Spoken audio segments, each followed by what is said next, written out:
So there I was, sitting on the world's most uncomfortable iron chair, pretending to be a big-shot prince while my butler Tristan was losing his mind. Your Highness, the refugees are about to riot. We need to run. Yeah, cool story, bro.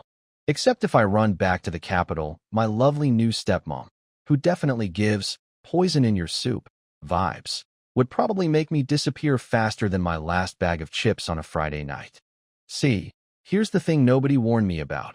1 second I'm chilling at home playing Minecraft, next second, boom, lightning, black screen, and suddenly I'm the 6th prince of the Dawn Kingdom. Liwei Charles, a guy whose biggest life achievement was being really, really good at partying. But plot twist, I brought Minecraft with me. Like, for real. I've got the health bar, the hunger bar, the inventory, the whole package. I am basically Steve wearing a prince costume. I could punch trees, craft stuff, and probably survive swimming in lava. Not that I want to test that one yet.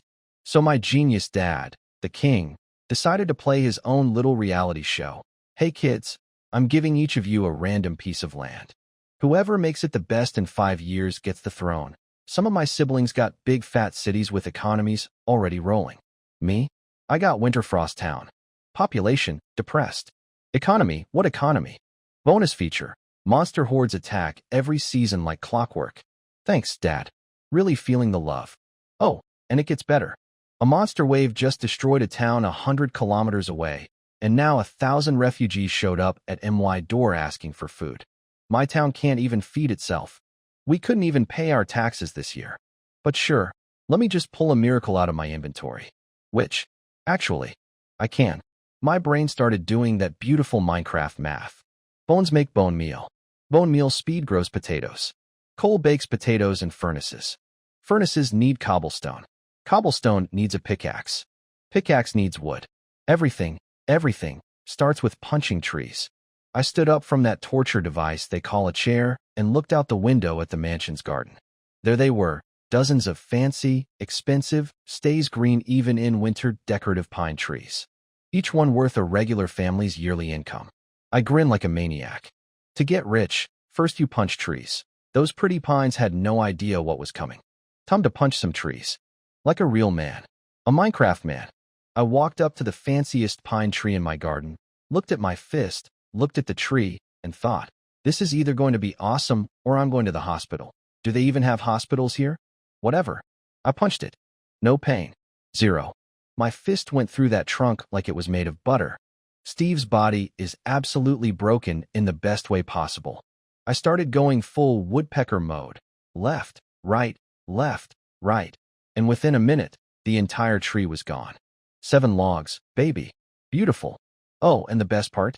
The top of the tree just floated there, in the sky. No trunk, no support, just vibing in midair like gravity personally decided to take a lunch break. If Isaac Newton existed in this world, he'd be rolling in his grave so hard you could use him as a generator. I crafted planks, made a crafting table, built a wooden pickaxe, and started digging straight down in my backyard. Yes, I know, never dig straight down is rule number 1. But I only went 3 blocks deep before going sideways. I'm reckless, not stupid. That's when my butler Tristan showed up. He walked right into my hole. Just, wham, fell straight down and landed on his but on solid stone. The scream was, honestly pretty entertaining. Your Highness?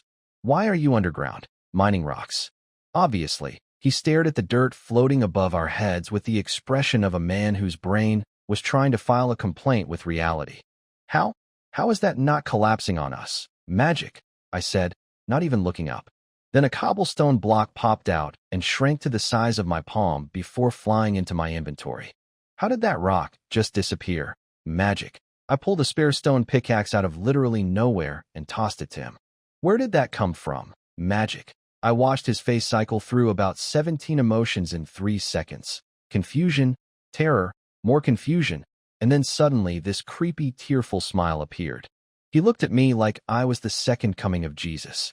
Turns out he decided I'd been playing dumb my whole life and was secretly a genius mage all along. He started mentally apologizing to my dead mom for ever doubting her son. Buddy, I'm not a hidden genius. I'm a gamer with admin privileges. But sure, think whatever makes you happy. I handed him a pickaxe and told him to start mining.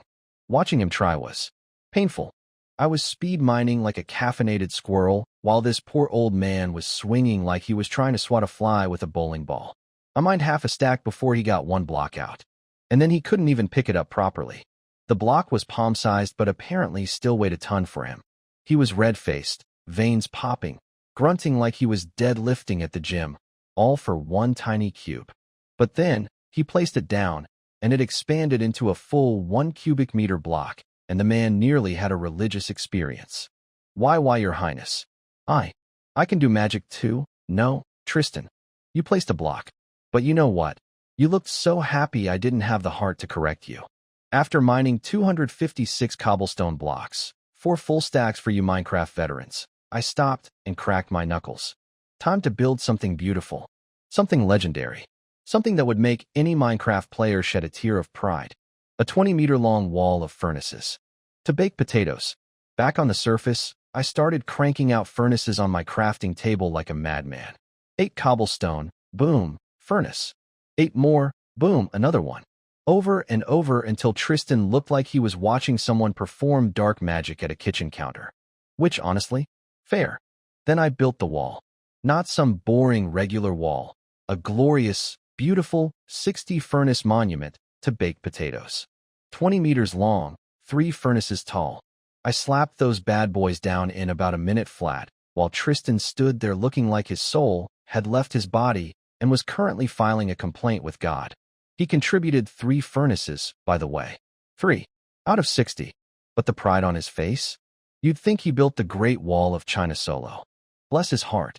When the servants showed up with the supply carts, they were not happy. Turns out the old me, the original princely way, was basically the town bully. He once made servants hunt monsters with arrows that had no tips. Just sticks. He sent people to fight magical beasts with sticks. The knights had to bail everyone out before somebody died. So yeah, my reputation was somewhere between total idiot and actively trying to get people killed. The servants were whispering stuff like, "What's this moron up to now?" and "Hope his kids are born without buttholes." Classic workplace banter. I handed out stone hoes and told everyone to start farming. One guy named Pete, clearly the smartest one in the group, stepped forward looking terrified but brave. "Your Highness, it's winter. The ground is frozen solid. You can't grow potatoes in this." Valid point, Pete. Very logical. Very scientific. Unfortunately for science, I have bone meal. While they were planting, I absorbed 5 entire cartloads of beast bones into my inventory. 5 carts worth of bones just, whoosh, gone. Vanished. Tristan nearly swallowed his own tongue. The servants didn't even notice because they were busy digging, but Tristan watched a bone pile the size of a small hill disappear into thin air. I crushed all those bones into bone meal. With my bare hands. Don't ask me how that works because I genuinely have no idea. I just held the bones and my hands went crunch, crunch, crunch, and suddenly I had 1,280 portions of white powder. Then the magic show began. I walked up to a potato sprout, sprinkled some bone meal, and pop, it sprouted. Second sprinkle, it grew and actually flowered. A tiny purple flower, in the middle of winter, in frozen soil. Third sprinkle, the flower wilted, the leaves turned yellow, and I yanked the whole plant out of the ground. 10 potatoes hanging off the roots. In Minecraft, you get like 1 to 4 potatoes per plant. Here, 10 plus. My math instantly recalculated. Instead of 1,500 potatoes, I was looking at over 5,000. That's enough to feed 1,000 refugees for 3 days. Everyone stood there frozen, mouths open, eyes the size of dinner plates. I think one guy forgot to breathe. Pete literally screamed, "Magic?" and then immediately threw himself on the ground apologizing for screaming. Poor guy was having the best and worst day of his life simultaneously. "It's a special alchemical powder," I explained coolly. "I call it growth powder. It accelerates crop maturity regardless of environmental conditions. I mean, it's bone meal. It's literally just crushed up bones. But growth powder sounds way more impressive than I ground up your monster skeletons and sprinkled them on vegetables." Pete turned out to be an absolute legend. Farm family, trained at the capital's Agricultural Association, knew everything about crops. I promoted him to head of potato operations on the spot. His legs gave out, and he dropped to his knees like I'd just proposed marriage. He slapped himself across the face to snap out of it. yelled, "Yes, SIR," and immediately started bossing everyone around like he'd been a manager his whole life. Distributing bone meal, organizing harvesting teams, setting up furnace shifts for baking. The man was born for this.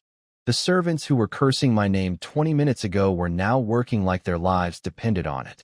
Because turns out, when you show people actual miracles, workplace morale improves dramatically. Who knew? My fancy noble garden, previously used for aristocratic tea parties and looking pretty, was now a full-blown potato factory. Bone meal flying, potatoes popping out of the ground, furnaces roaring, baked potatoes stacking up by the hundreds. I surveyed my beautiful chaos and gave the order. "Tristan, 3 hours. Open the gates. We're feeding those refugees." "Yes, Your Highness." He turned to run off, practically vibrating with excitement. "Oh wait, one more thing." He stopped. "Your Highness," I yawned so wide my jaw cracked. "Bring me a lawn chair first. Your prince is tired." "Listen, I just punched down trees, mined a quarry, built a furnace empire, and revolutionized winter agriculture. A man deserves to supervise from a recliner." Tristan went off to deliver my order to open the gates, and I knew it was going to cause drama. I leaned back in my lawn chair and started mentally counting down. See, the person in charge of the city walls was Isabella Windsor, my distant cousin, knight captain, second-rank warrior. And most importantly, she absolutely hated my guts. And honestly, I couldn't blame her. The old Li Wei was a grade-A psychopath. The dude literally made servants fight ice bears with stickless arrows for fun.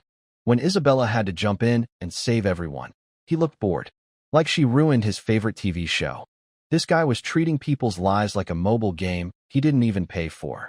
So naturally, when Tristan walked up to her and said, "Hey, the prince wants to open the gates and feed the refugees," she reacted exactly how I expected. She exploded. "Are you insane? We don't have food. The refugees will storm the town. People will die." Which, to be fair, was a completely reasonable reaction. If I were her, and someone told me the town idiot wanted to open the gates during a food crisis, I'd also assume it was a murder plot. But Tristan, my beautiful, loyal, slightly traumatized butler, just stood there like a Zen master and said, "It's the prince's orders." He's got it handled. The man had seen floating dirt blocks and disappearing bone mountains. At this point, his faith in me was unshakable. He'd watched me violate the laws of physics 6 times before lunch. Nothing could faze him anymore. Isabella demanded to see me personally. Tristan just smiled that smug little smile and led her to the backyard. Now, picture this from her perspective. She marched into the garden ready to chew me out, fists clenched, jaw tight, full warrior queen energy, and then she saw it. My beautiful potato empire. People everywhere running around like caffeinated ants. Some hauling coal, some planting potatoes, some sprinkling mysterious white powder on crops, some yanking fully grown potatoes out of frozen ground that had no business growing anything. And behind all of it, my magnificent 30-meter furnace wall, roaring with fire, pumping out baked potatoes like a fast food chain from hell. The rage on her face buffered like a bad internet connection. You could literally watch her brain try to process what she was seeing. Anger, confusion, more confusion, system error. Please restart Isabella.exe. And there I was, the director of this beautiful madness, lounging in my lawn chair like I was poolside in Cancun. I stood up when I saw her. And look, I need to be honest here. Isabella Windsor was distracting. Red hair like liquid fire, red eyes that could probably melt steel, tall, elegant, radiating, "I will end you," energy in a way that was unfortunately very attractive. Even in full clunky armor, the woman looked like she walked off a fantasy movie poster. "Down, boy. Focus." Tristan, wearing the smuggest expression I've ever seen on a middle-aged man, casually explained everything. The prince used magic to create a baked potato production line. 30 seconds per batch. Thousands of potatoes in 3 hours. Enough to feed the refugees for weeks. Isabella's eyes went wide. "That's impossible." "Oh," she did not just say that. I walked toward her. Slowly, deliberately, closed the gap until we were about a fist apart.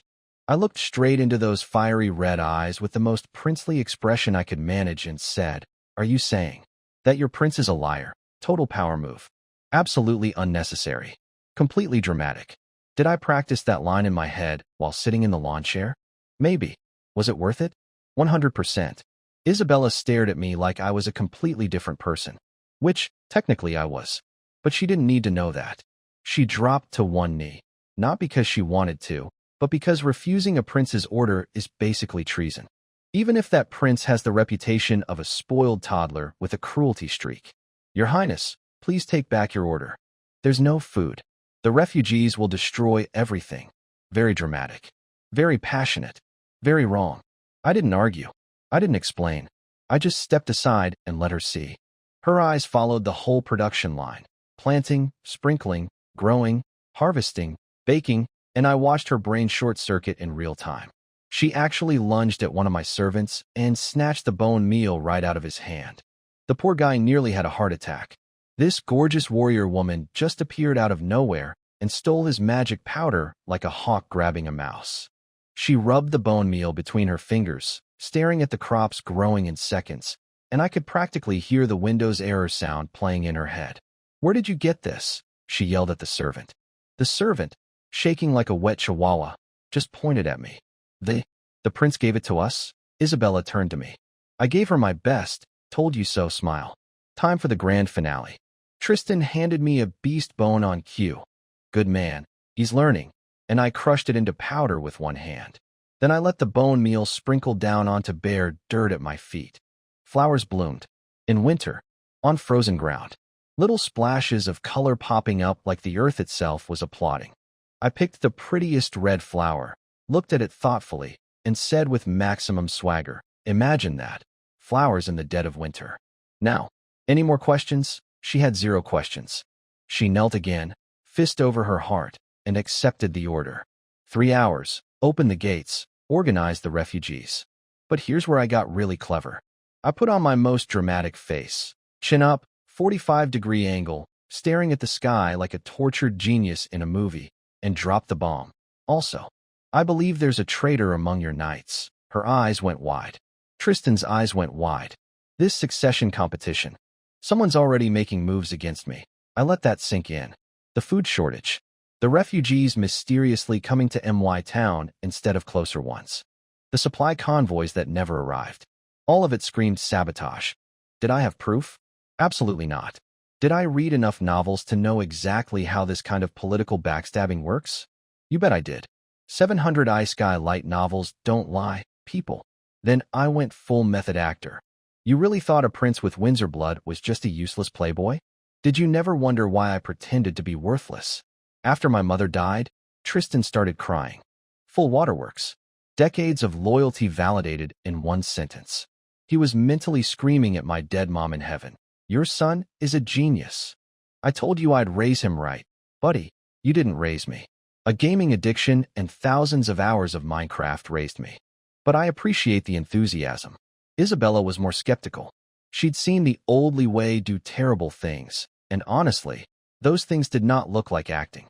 But she was willing to watch and judge. Fair enough. Smart woman.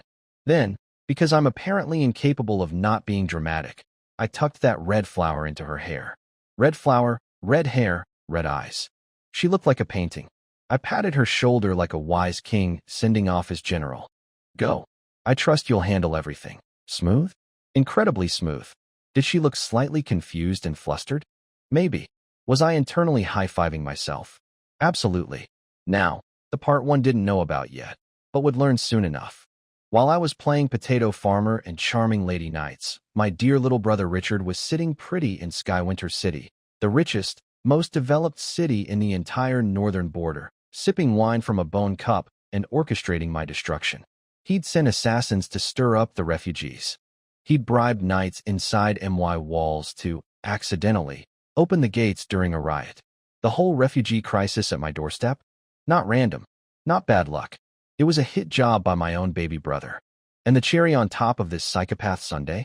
When his fancy bone cup had a tiny scratch on it, he tossed it away and ordered a new one made from freshly captured orc prisoners. Their bones. He wanted a drinking cup made from people bones. This was the guy trying to kill me. A 20-year-old pretty boy with a smile like sunshine and the soul of a serial killer. The Charles family reunion must be an absolute blast.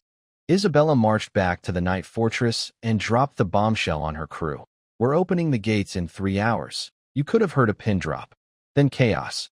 What? Has she lost her mind? We'll all die. This violates the Night Code. The Night Code? People. Knights love talking about the Night Code. It's like their version of, I'm vegan. They will find a way to mention it in every conversation. Isabella shut them up by slamming her sword on the ground with enough force to make every spine in the room straighten involuntarily.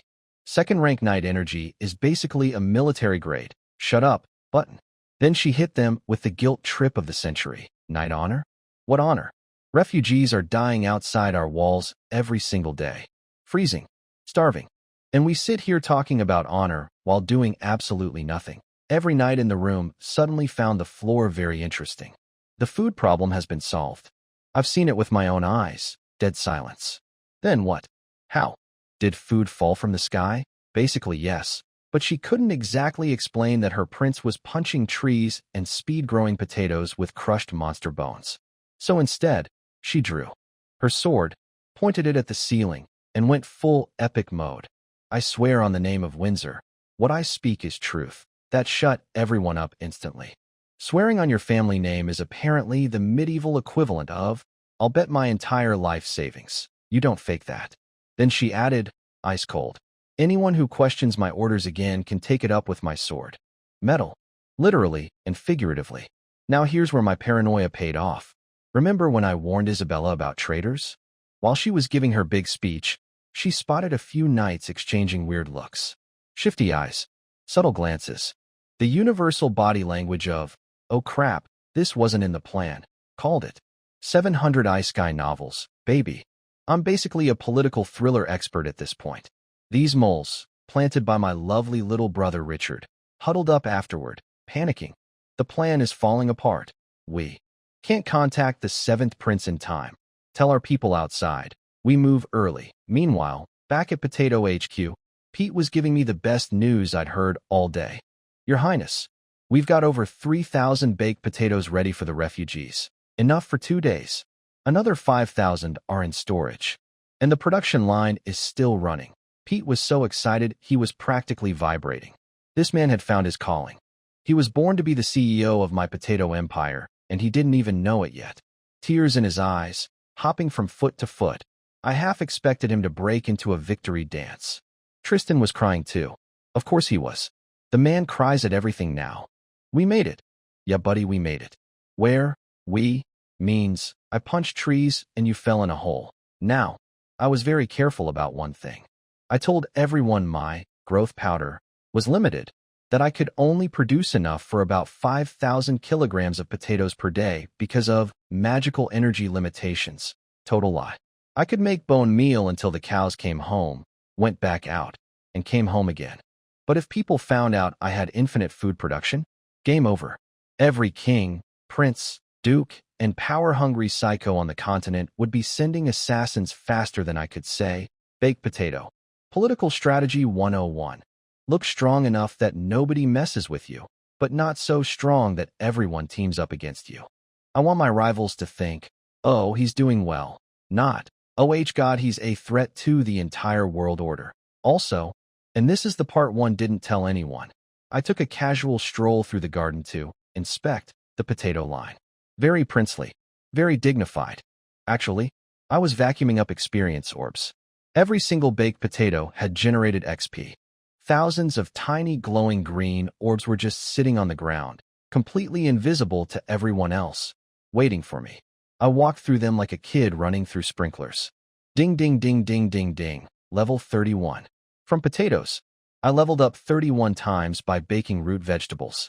Somewhere in the multiverse, actual Minecraft Steve is weeping with pride. Finally, everything was ready. Dozens of carts loaded with baked potatoes lined up in formation. Pete stood at the front like a general leading his troops into the most delicious battle in history. I climbed up, looked at my little potato army, and gave the order with maximum dramatic flair. My servants, move out. We ride to feed the hungry, and honestly, the servants looked fired up. Like actually inspired. These same guys who were cursing me out this morning were now pumped to go save refugees. Character development. Not for me, For them.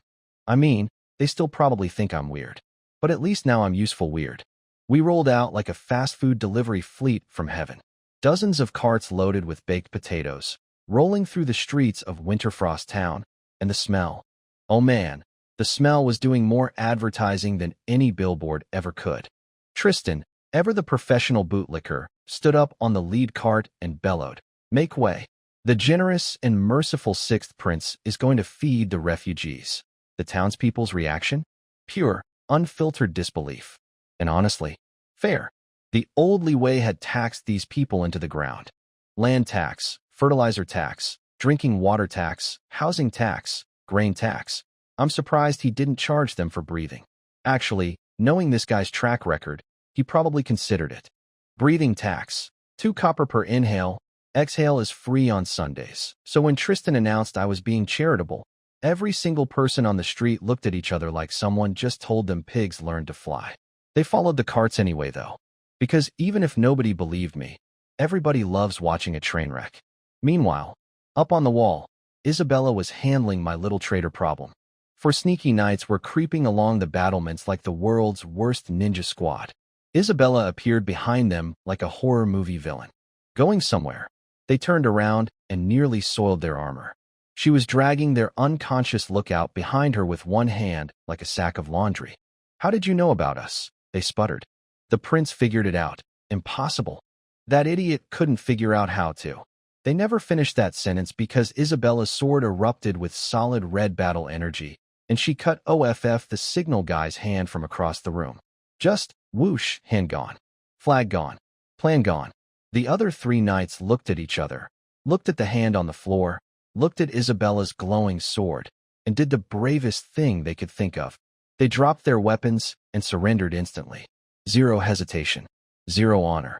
Just 3 grown men on their knees going, "Please don't remove our limbs." Isabella looked disappointed. Not because they attacked her, because they gave up so pathetically. These were supposed to be knights. Knights. The shame was almost worse than the treason. She had them thrown in the dungeon. I specifically requested they be kept alive for questioning. Always save the tutorial NPCs. They might drop useful loot. I mean, information. Down below, things were getting spicy. Richard's assassins were hiding among the refugees, dressed in rags, pretending to shiver. But their eyes gave them away. Too sharp, too alert, too. I murder people professionally, to pass as starving farmers. Their plan was simple. Cause chaos during food distribution, storm the gates, stab me in the confusion. Classic assassination playbook. Boring but effective. Except I'd already opened the gates on MY terms. With MY knights controlling the crowd. With Isabella standing next to me radiating, "Try something, I dare you," energy. The assassin captain took one look at Isabella and basically went, "Yeah, no. I'm a second-rank assassin, and she'd still wipe the floor with me in a straight fight. Maybe later, smart man. Evil, but smart." So instead they blended into the refugee crowd and waited. Which meant they had to stand in line for baked potatoes like everyone else. Somewhere out there, professional killers sent by my psycho brother were eating MY charity potatoes.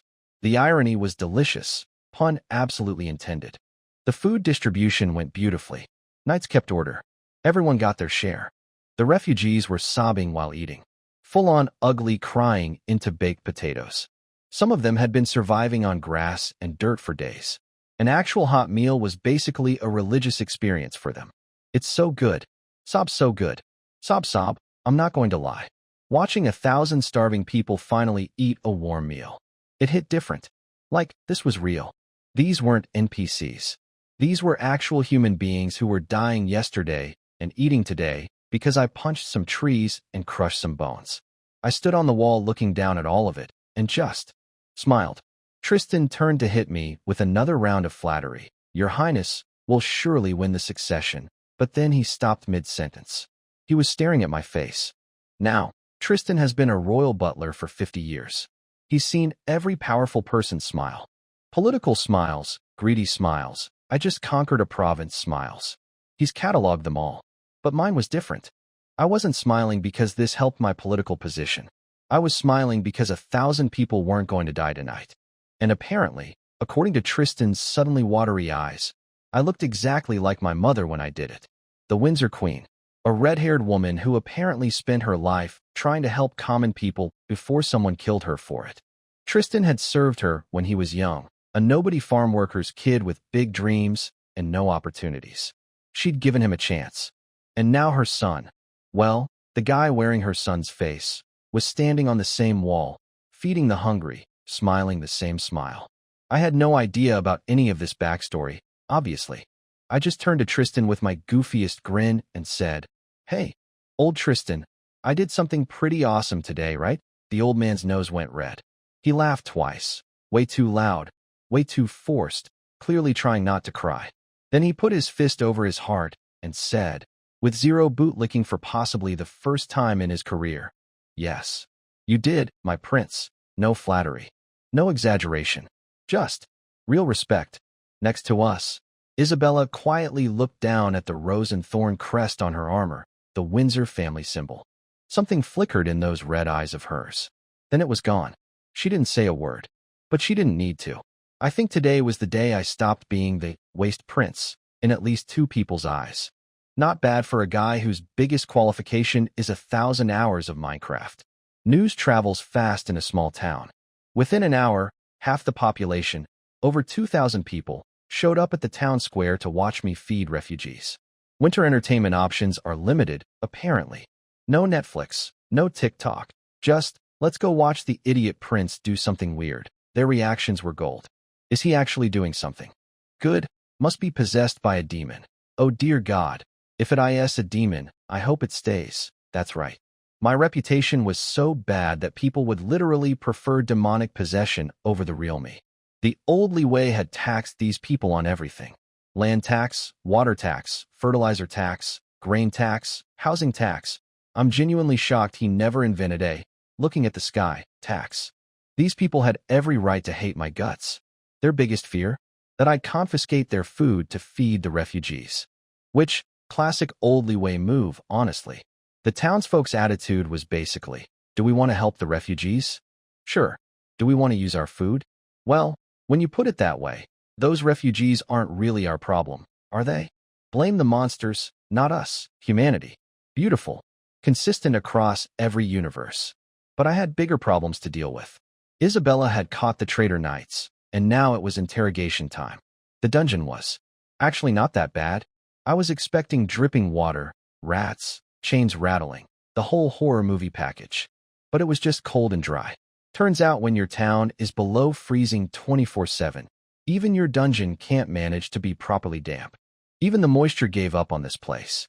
For big meaty knights were tied up inside, and the interrogator looked like he was about to have a nervous breakdown. My lord, they won't talk. I've tried everything. Poor guy dropped to his knees expecting me to slap him. Because apparently that's what old Li Wei did. Punish people for failing, even when the task was impossible. Real great management style there. Past me. Really motivating. It's fine. Don't worry about it, I said casually. The interrogator looked at me like I'd grown a second head. Isabella's eyebrows went up half an inch, which, for her, was basically a full-body gasp. Apparently, not being cruel for no reason was groundbreaking behavior for Prince Li Wei. The bar was underground, and the old me still managed to limbo under it. Time for my approach. Physical torture wasn't working. These guys were first-rank knights with skin like leather and pain tolerance through the roof. The interrogator had literally whipped himself tired before they even flinched. So I went psychological. I walked around them in slow circles, classic villain energy, and dropped the legal bomb. As knights who betrayed a prince of the realm, you've committed treason. And under kingdom law, the local lord has full authority to handle traitors however he sees fit. They flinched, but kept quiet. Ready to die? Brave. Stupid, but brave. Then I hit them with the real weapon. Since I'm a merciful person, I won't kill you. Instead, I'll strip your knight status and demote you and your wives and your children to serfs. The room went dead silent. Then absolute pandemonium. No. Please. Kill me instead. Not my family. Please. See, being a serf in this world is basically being a piece of furniture that can cry. You own nothing. You are nothing. You're literally classified as your lord's property. And there's this lovely little tradition where lords can claim a serf girl's wedding night for themselves. It's as disgusting as it sounds. So when I threatened to turn their families into that, These tough guys who laughed at whips crumbled started singing like a choir at Christmas morning. It was the Skywinter Knights. They promised us positions if we helped. We were supposed to signal the people outside, "Please just let our families live as free citizens. Take everything else." They spilled everything. The whole operation traced back to Skywinter City, my baby brother Richard's territory. The same brother who drinks from cups made of people bones. Family reunions must be a blast. Behind me, Isabella was looking at me with a new kind of expression. Part respect, part, "Holy crap, this guy is terrifying." She'd finally accepted that Old Li Wei was just an act. Though I think my interrogation technique might have been a little too convincing. She went from, "Maybe he's changed," to, "This man could sell ice to a penguin and make the penguin thank him."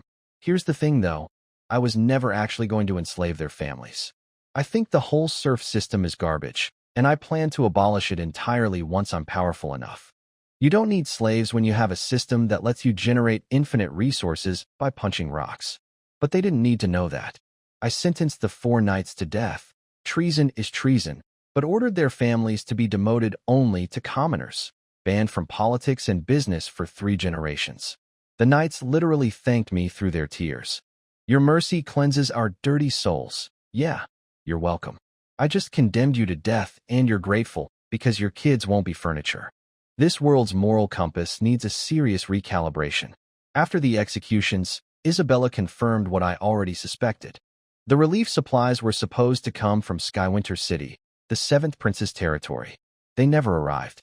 He's almost certainly behind all of this. Richard Charles. My precious little brother. Bone Cup enthusiast. Professional backstabber. Currently sitting in the richest city in the north while trying to have me murdered via potato shortage. Well, Richie, your big brother just solved the potato problem. And he's coming for you next. Right after a nap. Interrogations are exhausting. Let me tell you about my little brother Richard. Real charming kid. Beautiful face, looks like a porcelain doll, could probably model for Renaissance paintings. Also a complete psychopath. This boy was killing animals for fun as a child. And when he grew up, he graduated to killing people. His mansion in the capital went through servants like tissues, a few dead every month. Some died because they messed up their job. Others died because Richard was having a bad Tuesday and thought murder might cheer him up. I'm feeling a bit gloomy today. Better kill someone. This is the guy trying to assassinate me. Wonderful. Love that for me. After the interrogation, I stood outside the dungeon thinking about the serf system and how absolutely disgusting it was. Serfs weren't people. They were furniture that could bleed. Their lords owned everything. Their labor, their property, their dignity, even their daughters' wedding nights. If that doesn't make your skin crawl, congratulations, you might be a medieval nobleman. I used the threat of serfdom to crack those traitor knights like eggs, but I was never going to actually do it. In fact, I plan to abolish the entire system once I'm strong enough.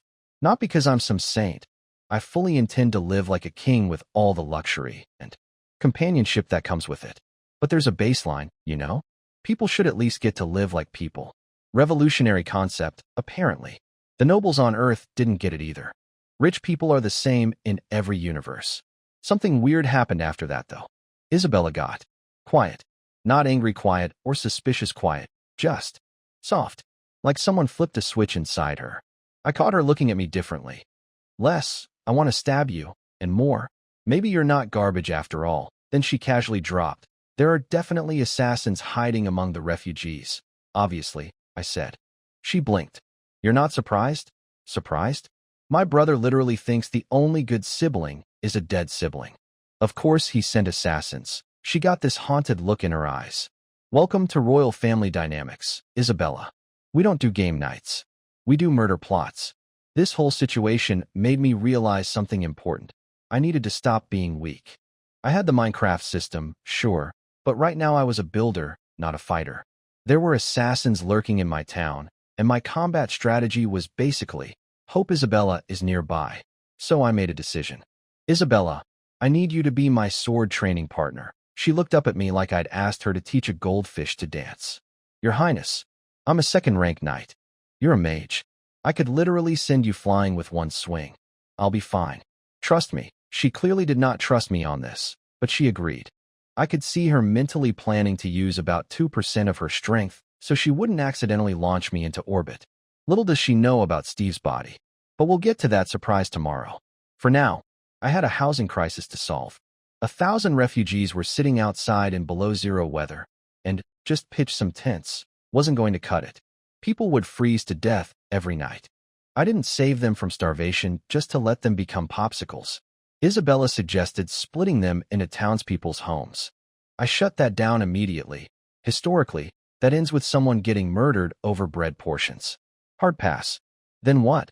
She asked, genuinely confused. I smiled my most mysterious smile. I'm going to build them houses. Build? 1,000 people worth of houses. Tristan nearly had an aneurysm. Your Highness, that would take professional builders at least 2 weeks. We don't have time. I pulled a cobblestone block out of my inventory and spun it on my finger like a basketball. What if I told you I have magic construction materials? Then I tossed the block to Isabella.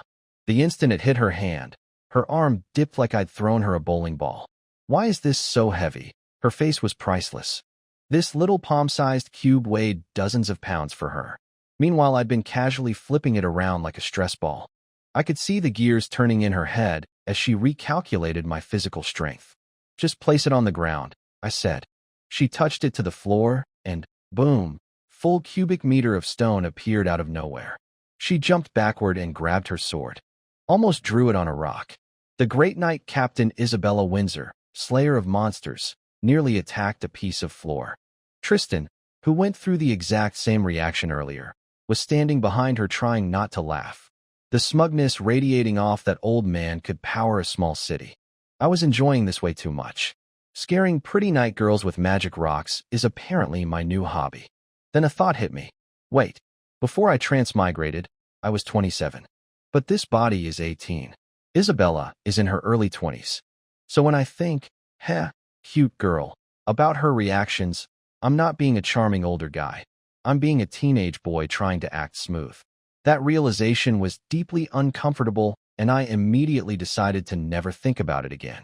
Tristan, go find every professional builder in town. I want them to design a refugee camp for 1,000 people. I'll handle the construction materials. Because here's what every other lord in this world doesn't understand. Refugees aren't a burden. They're a resource. 1,000 people means 1,000 workers, craftsmen, farmers, soldiers. My psycho brother thought he was drowning me by sending these people here. He just handed me the workforce to turn Winterfrost Town into a city. Thanks, Richie. Best gift ever.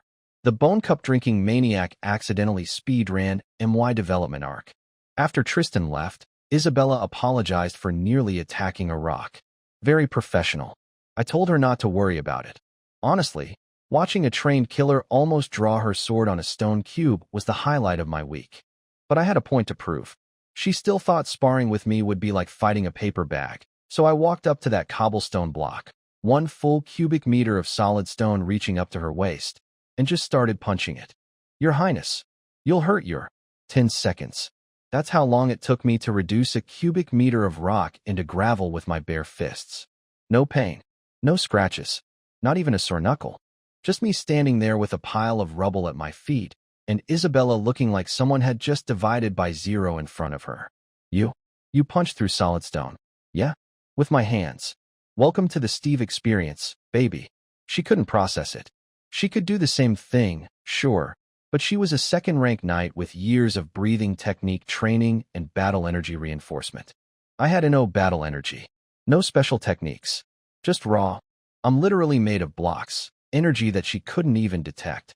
Are you sure you're a mage and not a warrior? You ever seen a warrior turn bones into magic powder? Fair point. Then she asked to test my physical strength properly, using her battle energy. The same energy that earlier today cut a man's hand off through metal armor. Go ahead, I said.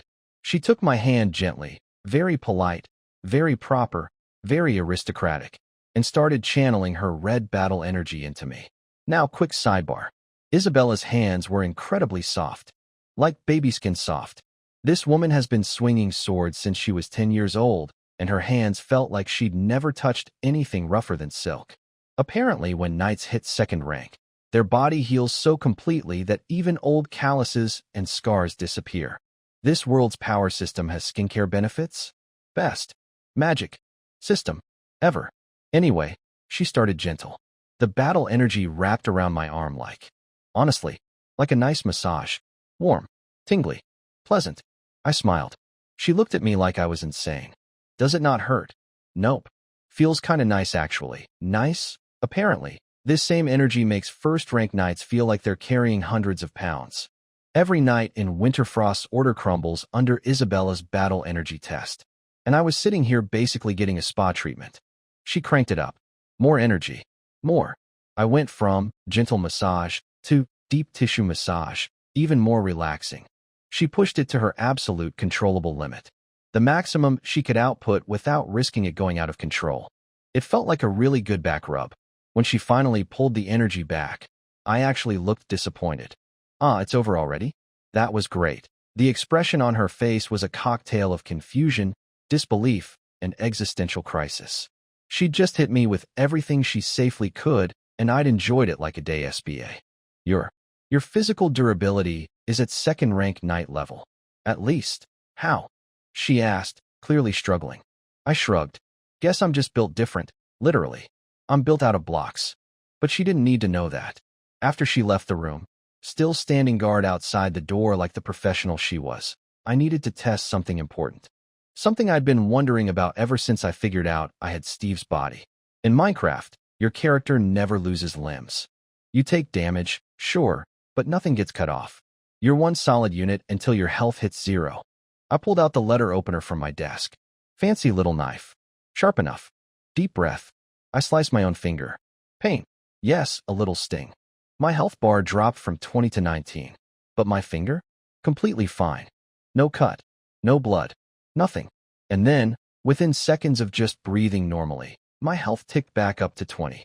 My hunger bar dipped by half a point. Regeneration through breathing. Just like in the game. Keep your hunger bar full, and you heal automatically. I grabbed a pastry from the desk. Ate it. Hunger bar back to full. Let me spell out what this means. My limbs cannot be severed. I don't bleed. I heal by breathing. As long as nobody one-shots all 20 of my health points at once, I am essentially unkillable. I just need to keep eating snacks, and I regenerate like Wolverine. I am a self-healing, stone-punching, tree-demolishing, potato-farming tank with an infinite inventory and the building speed of a construction crew on fast-forward. Is this not completely broken? I whispered to myself, grinning so hard my face hurt. But, reality check, I still fight like a toddler with a pool noodle. Having an indestructible body means nothing if 5 assassins rush me and poke me to death before I can react. Steve can tank hits, but Steve also dies to a bunch of zombies if the player is bad at combat. And I am very bad at combat. So the plan is simple. Stick close to Isabella, my beautiful, terrifying, second-rank knight bodyguard, and learn to actually fight. Once I combine Steve's immortal body with real sword skills, then we're really cooking. But first things first. Tristan was bringing the builders. We had 1,000 refugees who needed houses before they turned into frozen statues. Time to do what Minecraft players do best. Infrastructure speedrun. Let's go. The builders showed up to my office looking like a row of prisoners awaiting sentencing. Can't blame them. My reputation as a boss was somewhere between nightmare and war crime. Their leader, a veteran craftsman named Chris, presented the blueprints for the refugee housing. Very detailed. Very professional. Very depressing. Your Highness, the absolute fastest we can build temporary housing for 1,000 refugees is 3 months. 3 months. In weather that's literally killing people every night. By the time they finished, the refugees would be 1,000 decorative ice sculptures. I held up 3 fingers. 3 days. Chris hit the floor so fast his knees left dents. Impossible. Your Highness, please, we can't. Relax. I have something special. I pulled out a cobblestone block and led everyone to the backyard. Pete was still running potato operations like a 5-star general back there. That man had found his true calling and was never going back. But the potato factory was just the appetizer. Time for the main course. I started placing cobblestone blocks. 1, 2, 3, 4, walls going up, roof slapped on, doorway left open. 13 seconds. 1 complete stone house. 3-person capacity. Done. The builders looked like their collective souls had evacuated their bodies. Meanwhile, the assassins hiding among the refugees were having their own little strategy meeting. And honestly, their logic was pretty sound for people who didn't know about my cheat codes. Sure, he solved the food problem, but there's no way he can build houses for 1,000 people. They'll freeze. They'll riot. We wait. Oh, sweet summer assassins. You have no idea what's coming. Isabella, standing behind me, had already jumped ahead to military applications. I could see her brain going, one night. He could build an entire fortress. She was starting to go numb to my miracles at this point. Like, her shock absorbers were just completely blown out. What is that thing in your hand? Chris the Builder was practically hyperventilating. Time for my fake explanation. I lowered my voice to sound like a mysterious alchemist from a fantasy movie. This is my alchemical creation, the cobblestone block. I resonate earth and wind elements to grant stone portable, deployable properties. Complete nonsense. Total gibberish. I made it up on the spot. Everyone nodded like I'd just explained quantum physics. Wow, what a descriptive name. Yeah, I literally just called it what it is. But sure, let's pretend that's impressive naming.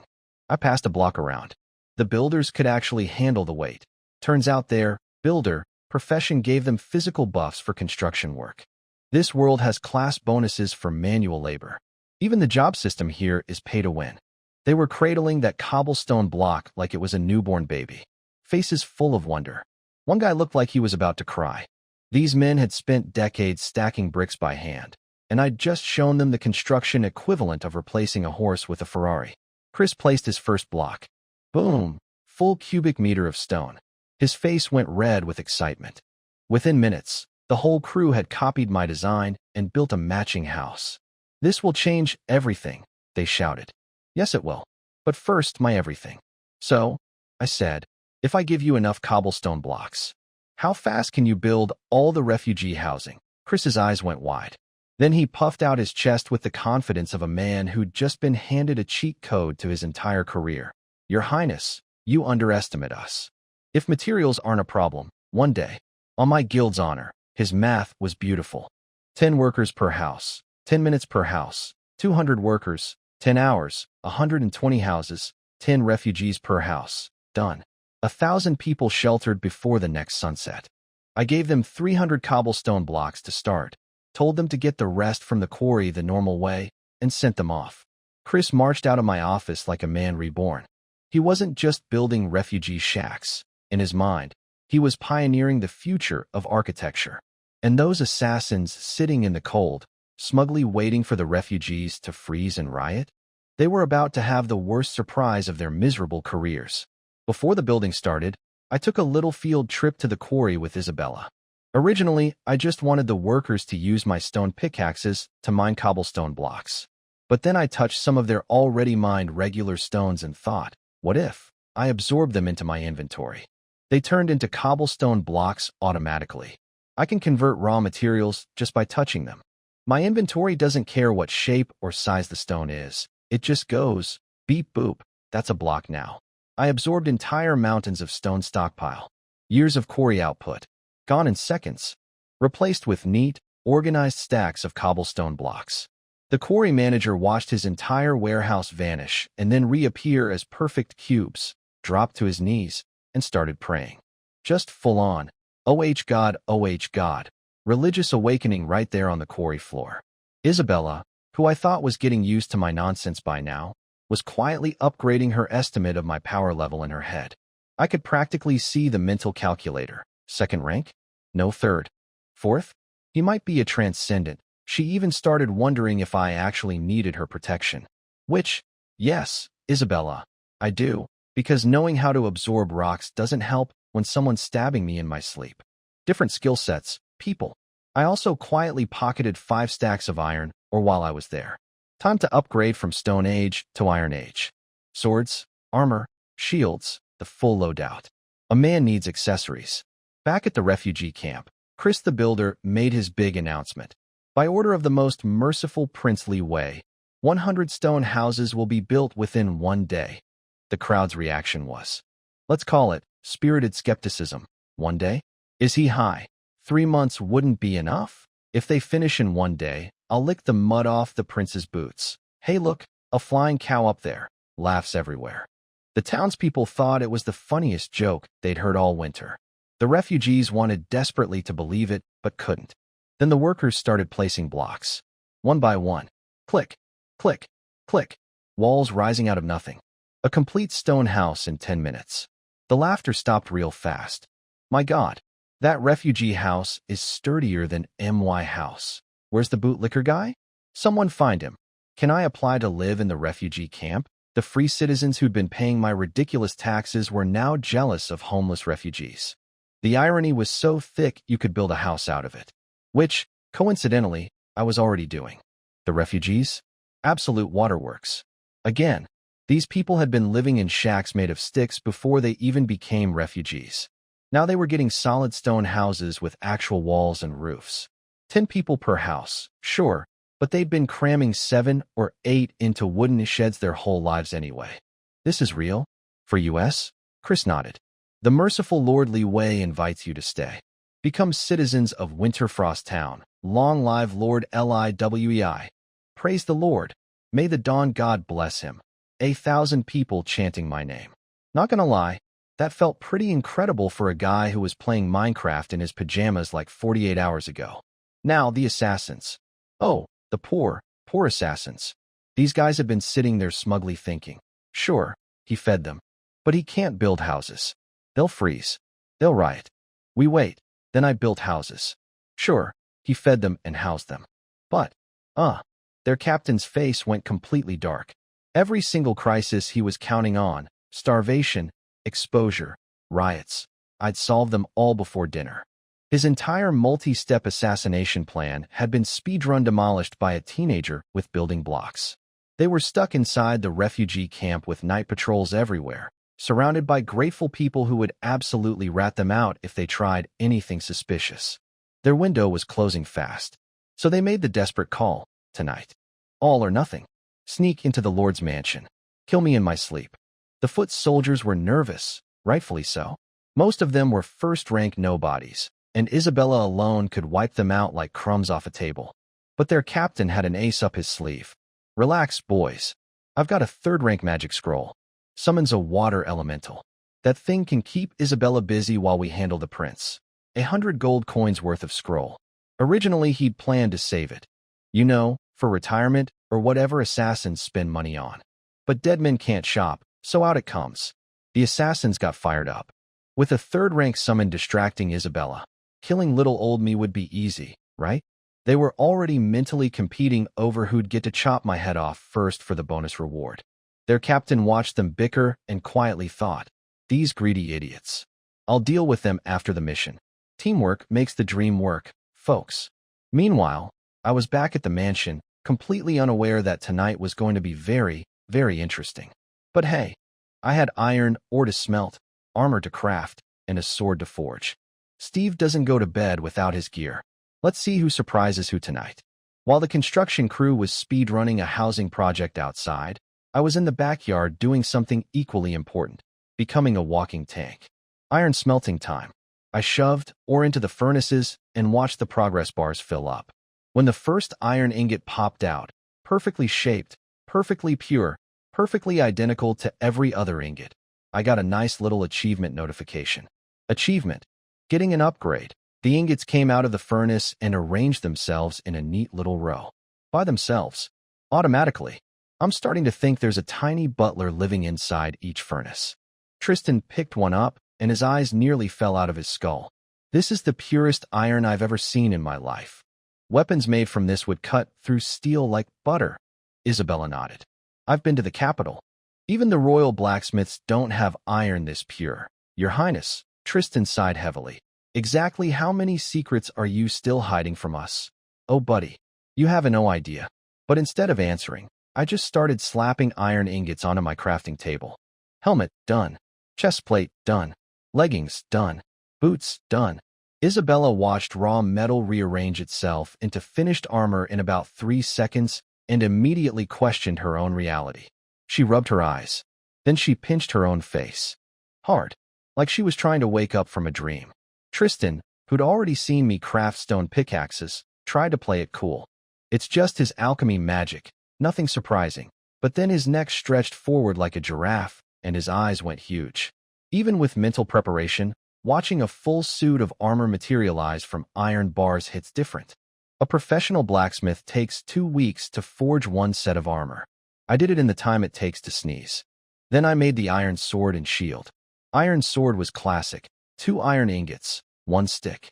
The shield was wood and iron. Simple recipes, godlike results. Want me to help you put the armor on, Your Highness? Tristan offered. Nah. First, let's break it. I looked at Isabella. Hit the chest plate. Full power. Don't hold back. She hesitated. But this armor is so valuable. If I damage it, if it breaks, I'll make another one in 5 seconds.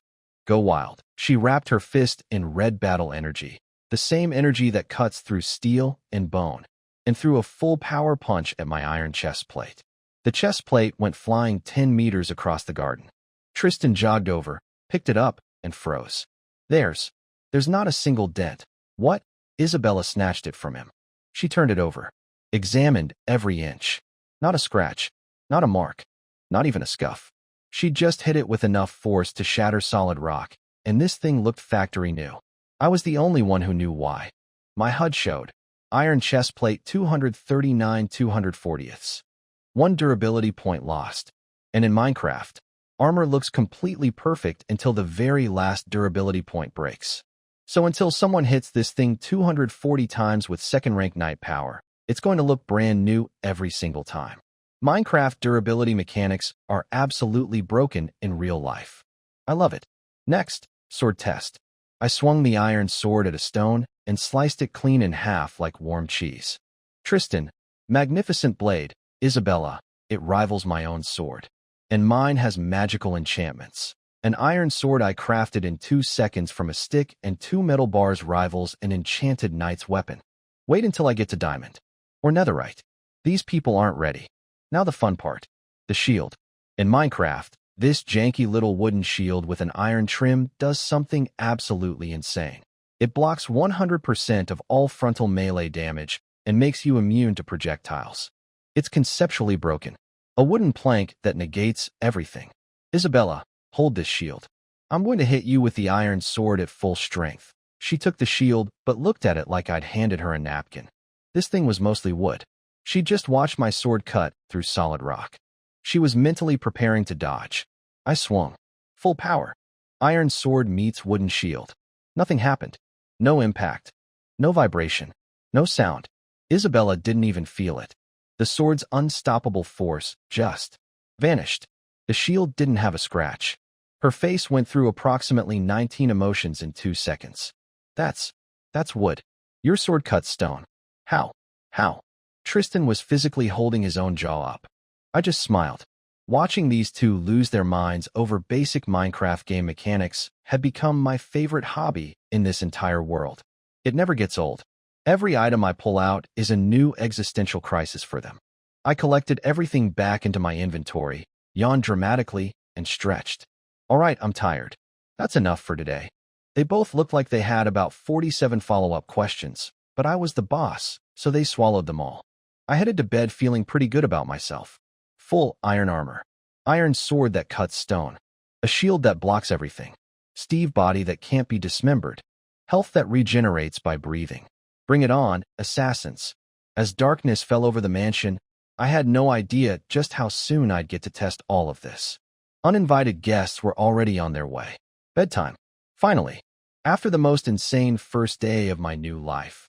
Building potato empires, interrogating traders, crafting armor, converting entire quarries into blocks. I was exhausted. Being a medieval prince/Minecraft god is surprisingly tiring. The maids helped me wash up, and I flopped onto my bed like a dead fish. Sweet horizontal position. My kingdom for 8 hours of uninterrupted. I'm staying in your room tonight. I looked over at Isabella, standing in the corner like a fully armored lamp. Hand on sword. Eyes scanning every shadow. Full bodyguard mode. Isabella, I'm going to sleep. You can guard from outside. No. Assassins could strike tonight. I'm not leaving. I stared at her. She stared back. Those rose-red eyes were not negotiating. Fine. Whatever. Having a beautiful night watch me sleep isn't the worst thing that's happened today. Actually, it might be the best thing. But let's not go there. I turned off the magic lamp. Darkness. Silence. Just me and the sound of Isabella breathing in the corner. Nice. Relaxing. Safe. I felt my eyelids getting heavy. Why can't I fall asleep? I was exhausted. My body was screaming for rest. But my brain simply would not shut off. I tossed. I turned. Nothing. Then it hit me like a truck. In Minecraft, you can't sleep when monsters are nearby. The game literally tells you, you cannot rest now, there are monsters nearby. My eyes snapped open in the dark. Oh no, there were hostiles close. The MC sleep mechanic was active, which meant somewhere near this room. People who wanted me dead were creeping around like cockroaches. My sleepiness evaporated instantly. Adrenaline? Maxed. But I didn't jump up. I didn't panic. Instead, lying perfectly still in the dark, I opened my inventory and equipped everything. Iron helmet, iron chest plate, iron leggings, iron boots, iron sword in my right hand, shield in my left. All done silently, instantly, through the magic of inventory management. 1 second I was a guy in pajamas. The next I was a walking fortress under a blanket. My anxiety vanished immediately. Turns out fear is just a fancy word for not enough armor. Slap on a full iron set, and suddenly the dark doesn't seem so scary anymore. Now, here's the beautiful part. The assassins didn't know any of this. They thought they were sneaking up on a sleeping prince in his nightgown. They had no idea that the lump in that bed was wrapped in more iron than a medieval hardware store. Information advantage, me. I also knew something else. My brother Richard's only third-rank fighter was his personal bodyguard, Lancelot. No way Richard sends Lancelot away. That would leave him unprotected. So whoever was coming for me tonight was second rank at best. Second rank assassins versus a second rank equivalent body that can't be dismembered, armor that tanks second rank knight punches without a scratch, a sword that cuts stone, and a shield that negates 100% of physical attacks. They thought they were the predators. Adorable. Time to set the trap. I needed these guys to commit, to actually rush in instead of sneaking around all night. Isabella, I called out softly. Your Highness? You're still awake? I'm feeling anxious. My heart's racing. Isabella's voice went impossibly soft. Almost. Gentle? Was that a baby voice? Did the fearsome knight captain just use a baby voice on me? Don't worry, I'm here. Nothing will happen. Just close your eyes. Somewhere in the darkness, I could feel her blushing. This hardened warrior woman who cuts hands off for a living was trying to be comforting, and she was absolutely terrible at it. It was honestly kind of adorable. But I wasn't done. I needed her to step away from her guard position, just for a second. Just enough to make the assassins think, now's our chance. I'm thirsty. Could you get me some water? She moved toward the lamp to turn it on. Her hand left her sword. That was the opening. The window exploded inward. Glass everywhere. 7 shadows burst into the room like a SWAT team from hell. Someone launched projectiles at every lamp in the room.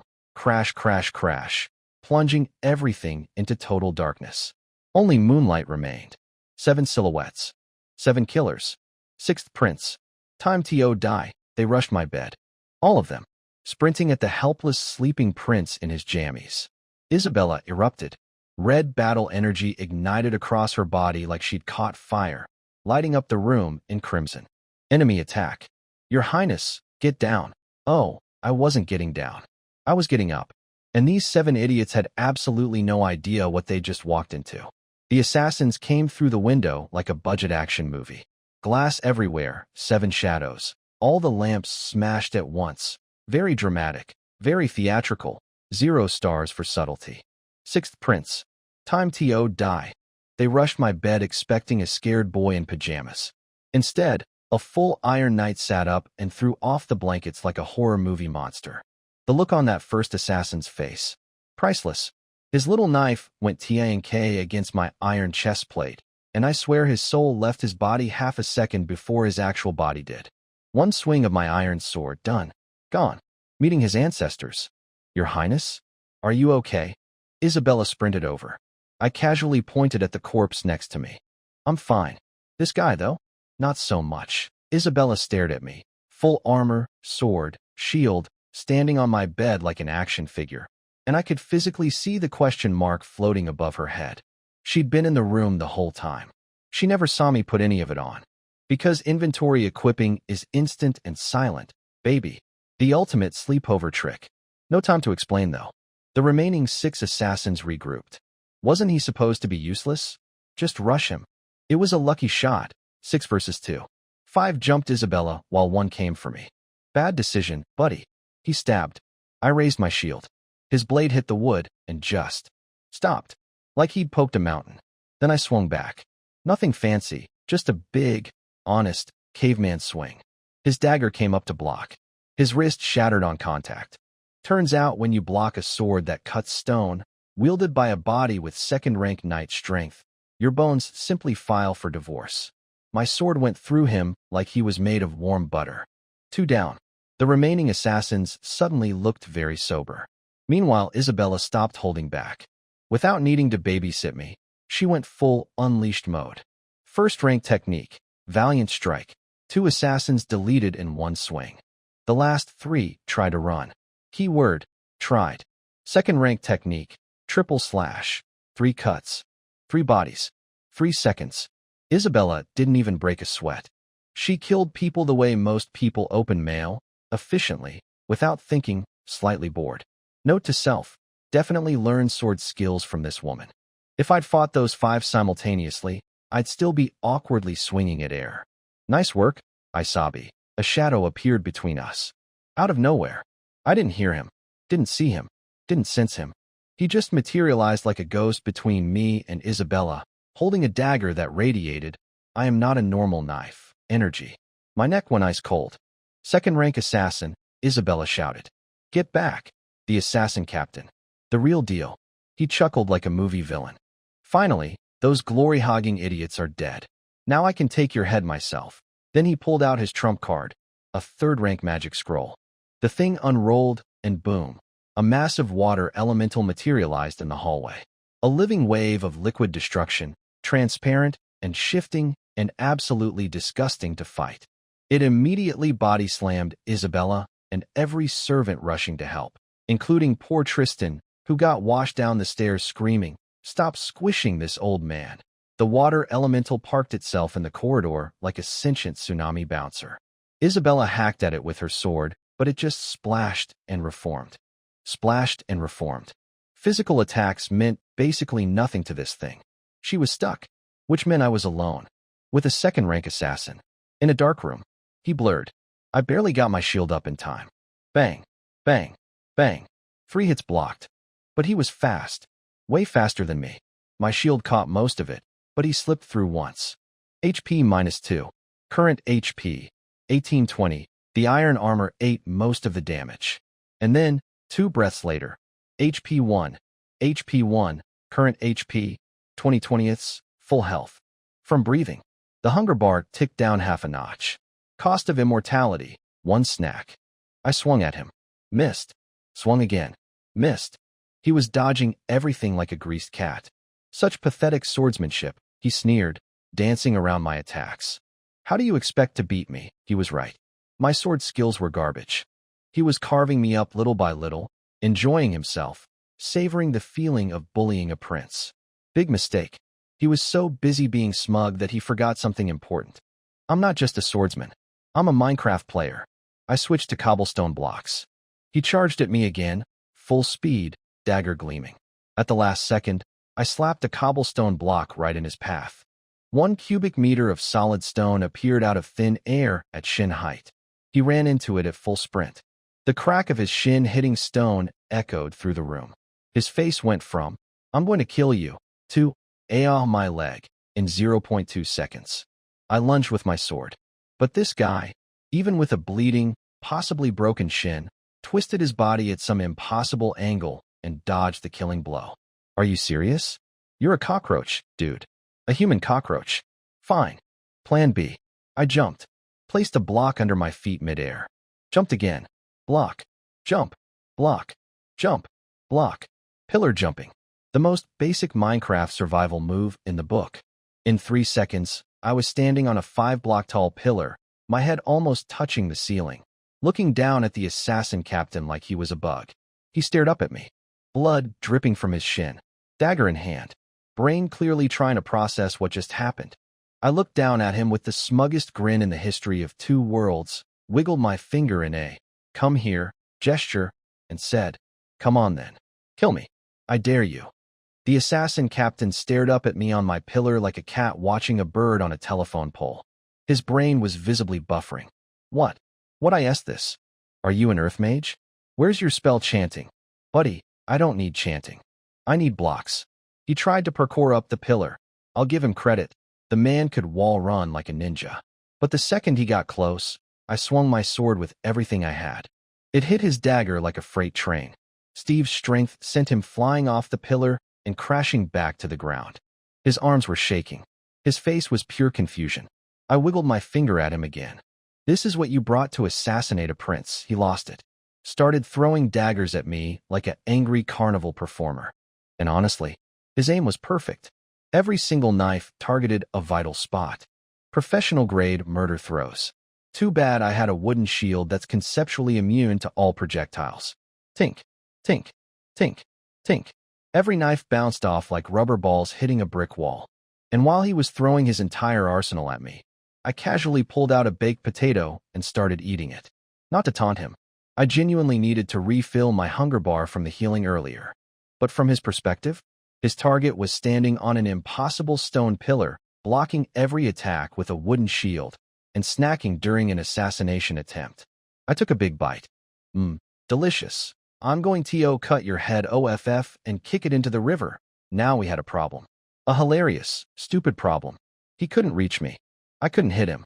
He was too fast on the ground for my garbage sword skills, and I was too high up for his melee attacks. We were just staring at each other. Two idiots in a standoff. Like a really intense game of the floor is lava, except one player was a professional killer. Meanwhile, in the hallway, the water elemental was destroying everyone. Isabella was slashing at it over and over, but it just went splash and reformed. The servants tried to rush past and got tsunamied down the stairs. Tristan was somewhere in the pile screaming, "Stop crushing this old man. I needed to solve the water elemental problem." Isabella couldn't beat it with physical attacks, and nobody else was even close to strong enough. Then my gamer brain kicked in. Water elemental is made of water, right? And in Minecraft, you can pick up any liquid. That with a bucket. I slapped down a crafting table on top of my pillar, grabbed 3 iron ingots, and crafted an iron bucket mid-combat, standing on a stone tower, while an assassin was trying to kill me. Multitasking at its finest. I chucked the empty bucket at the water elemental. It sailed through the air, missed the elemental completely, and landed at Isabella's feet. "Isabella, use that bucket to scoop up the water elemental." She stopped mid-swing. Looked at the bucket. Looked at the giant horrifying water monster. Looked back at the bucket. I could feel her thinking, has he lost his mind? But God bless this woman. She'd seen enough of my insanity to know that when I say do something stupid, it works. She grabbed the bucket and charged the water elemental like a woman trying to catch a tsunami with a soup pot. The servants behind her. "Captain, what are you doing?" Isabella herself. "I have no idea," she scooped. The water elemental, a third-rank magical creature that had been manhandling a dozen fighters simultaneously, started shrinking. All the water in the hallway reversed direction, streaming back toward the bucket like someone hit rewind on reality. Gallons and gallons of magical death water just slurped right in. The elemental's face, yes, it had a face made of water, went from menacing to deeply confused. Water elemental, a third-rank monster, defeated by a bucket. A bucket. The servant's jaws were on the floor. Did she just bucket a boss monster? Impossible, the assassin captain screamed. His water elemental contract vanished. His 100 gold coin investment, gone. Collected like rainwater. Isabella burst into the room, bucket in one hand, sword in the other, ready to end this. Then she saw my stone pillar and froze. The servants piled in behind her and also froze. Everyone was just staring at this random 4-meter stone column in the middle of my bedroom with me standing on top like a statue. I could see the question forming in the servants' heads. Is this a noble person thing? Do rich people sleep on pillars? The assassin captain knew it was over. He bolted for the window. Isabella chased and hit him with triple slash, but only one connected, catching his leg. He screamed, crashed through the glass, and disappeared into the garden. He got away. Isabella almost jumped after him, but stopped. Smart. Could be more assassins waiting outside. Tristan sent the servants to search the garden instead. With the excitement dying down, I hopped off my pillar. 3 meters, no damage, Steve body don't care, and immediately mined it back into blocks with my pickaxe. Not because I'm frugal, because a giant stone pillar in the middle of my bedroom would be really hard to explain to the interior decorator. Isabella handed me the bucket. I looked inside. Just regular water. The elemental had died when the scroll's magic ran out.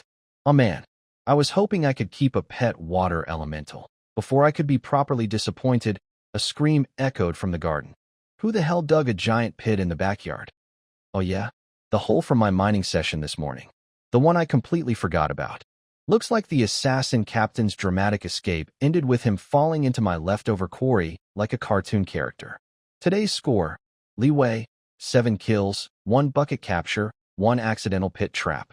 Assassins, 0. I love this game. Everyone rushed to the garden following the screaming. And there he was, the big bad assassin captain, sitting at the bottom of my mining hole, clutching his leg like a toddler who fell off a swing. The hole I dug this morning. 4 rocks. I accidentally built the world's most effective trap by just being lazy about filling it back in. Tristan absolutely lost it.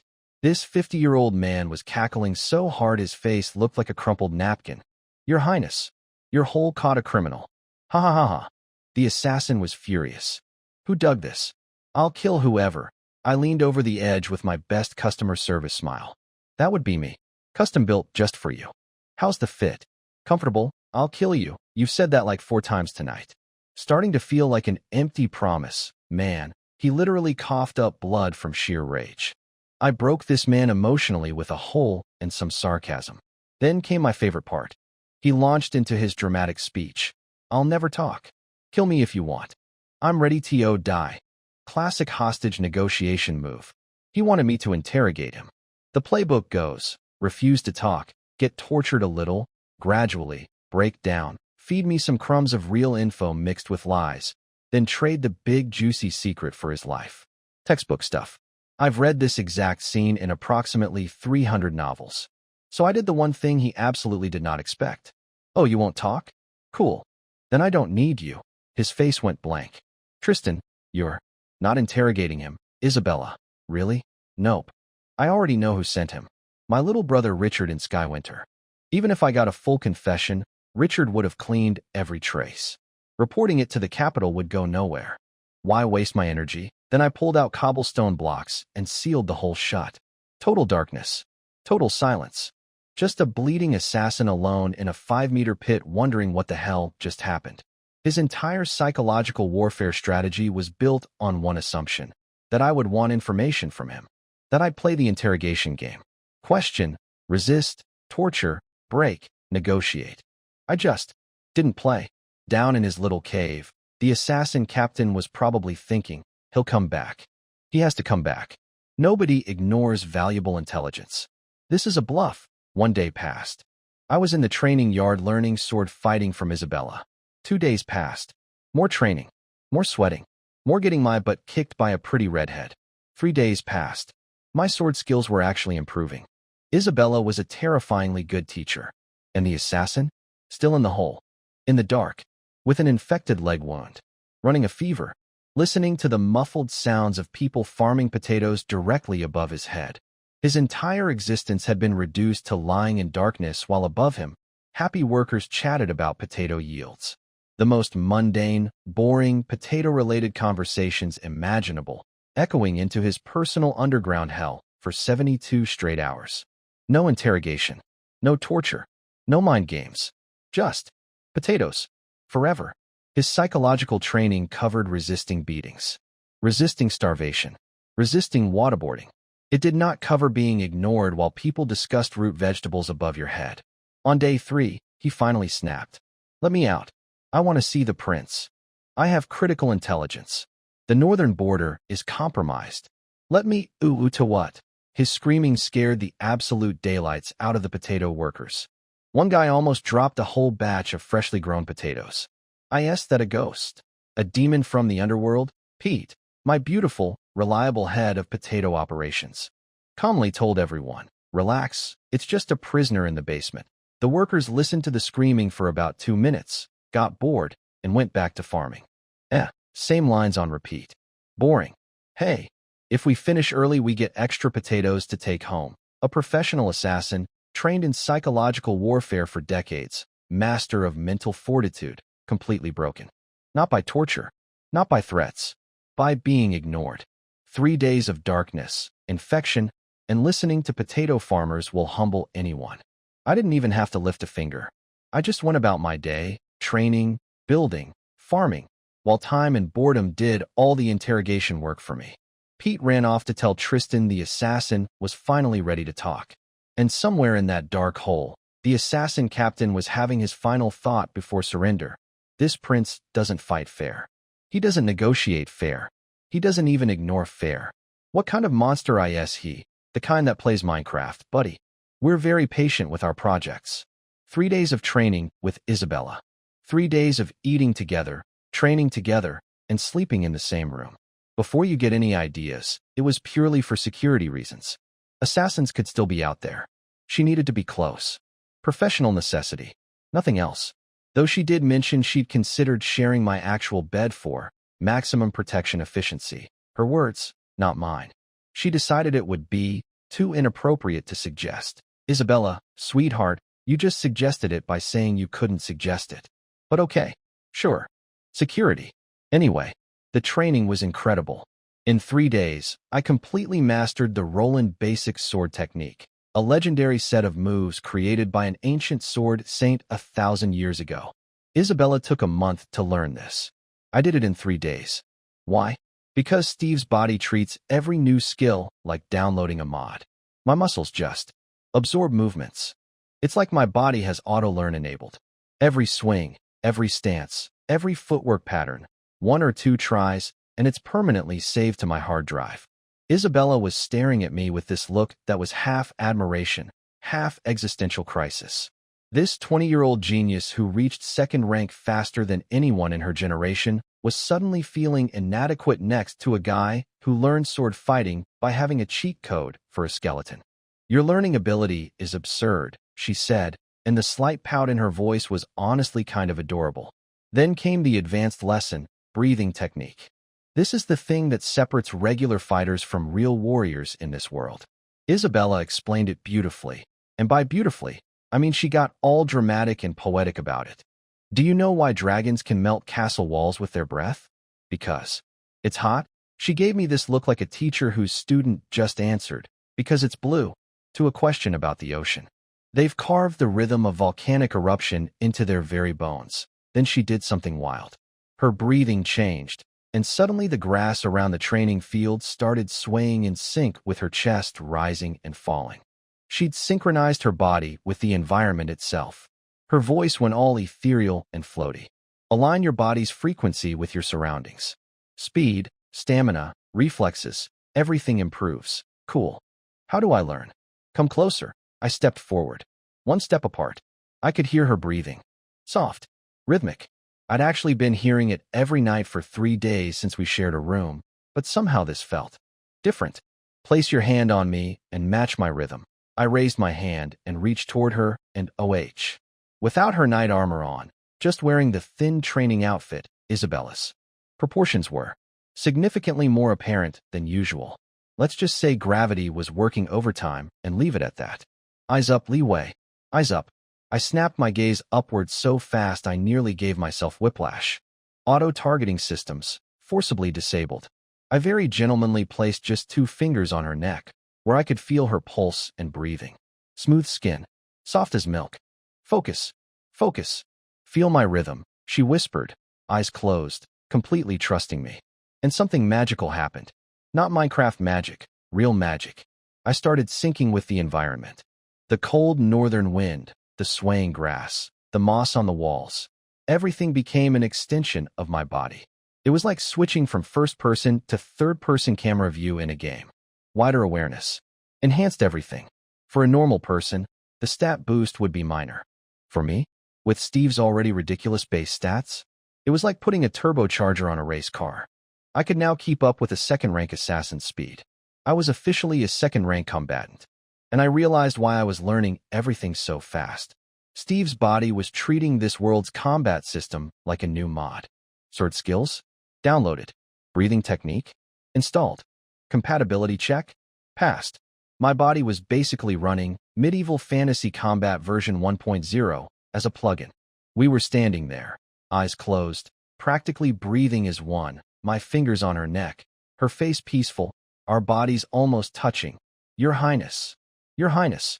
The assassin has, Tristan, came thundering up the stairs like a caffeinated elephant, saw us standing inches apart in what looked very much like a romantic moment, and slapped both hands over his mouth. Wrong place. You two continue. I'm leaving. Isabella jumped back 2 steps like she'd been electrocuted. Was her face red? It was. The fearsome knight captain was blushing. I calmly pulled my hand back. My fingertips were still warm from her skin. Cool. Normal. Totally professional training exercise. Nothing to see here. What about the assassin, Tristan? He broke. He wants to talk. But only to you. All right. I completely forgot about that guy. 3 days of living my best life with my beautiful sword instructor, and I literally forgot I had a human being trapped underground. Whoops. He says he has critical intelligence about the northern border, Tristan added. Then he glanced at Isabella with the smuggest expression known to mankind and waggled his eyebrows. This old man was mentally planning my wedding. I could see it in his eyes. He was already picking flower arrangements and writing invitations. Young master and the Windsor knight, sitting in a tree. I ignored his romantic scheming and turned to Isabella. Honest assessment. If I fought that second-rank assassin right now, what are my chances? The blush vanished instantly. Professional Isabella activated like a light switch. With your current strength, swordsmanship, and breathing technique? 9 out of 10. At minimum. Tristan's jaw dropped. What? Since when? What did you two do for 3 days? Then his eyes went wide, and he immediately added, Actually, don't answer that. I cracked my knuckles and grinned. Perfect. I just learned a bunch of new techniques, and I need a practice dummy. I looked toward the garden. And I happened to have one gift wrapped in a hole, somewhere beneath the potato farm. The assassin captain shivered for no apparent reason. Why am I suddenly cold? He muttered in the darkness. Oh, buddy, you have no idea what's coming. They fished the assassin captain out of my hole like a sad, soggy cat from a well. 3 days underground with no food, no water, infected wounds, and nothing but the sound of potato farming above his head. When sunlight hit his face, this hardened killer looked like he was about to cry. His name was Velrose, apparently. Second-rank assassin. Elite member of Skywinter's Assassin Guild. Currently looking like a man whose entire career had been personally insulted by a teenager with building blocks. I have valuable information, he croaked. The person who sent the refugees and the assassins, it's Richard Charles. Your own brother. He wanted to use the refugees to create chaos and have you killed. I stared at him. He stared at me. That's it. Is that not important enough? Buddy, I figured that out on day 1. You made me walk all the way out here, interrupting my training session with a beautiful girl to tell me something I already knew? Throw him back in the hole. Wait. I have more. Much bigger. I raised my hand. The servants froze. Velrose was dangling half a meter above his personal underground apartment. 1 second slower, and he'd have been checking back in. Now he started talking for real. The monster wave that destroyed the northern border wasn't normal.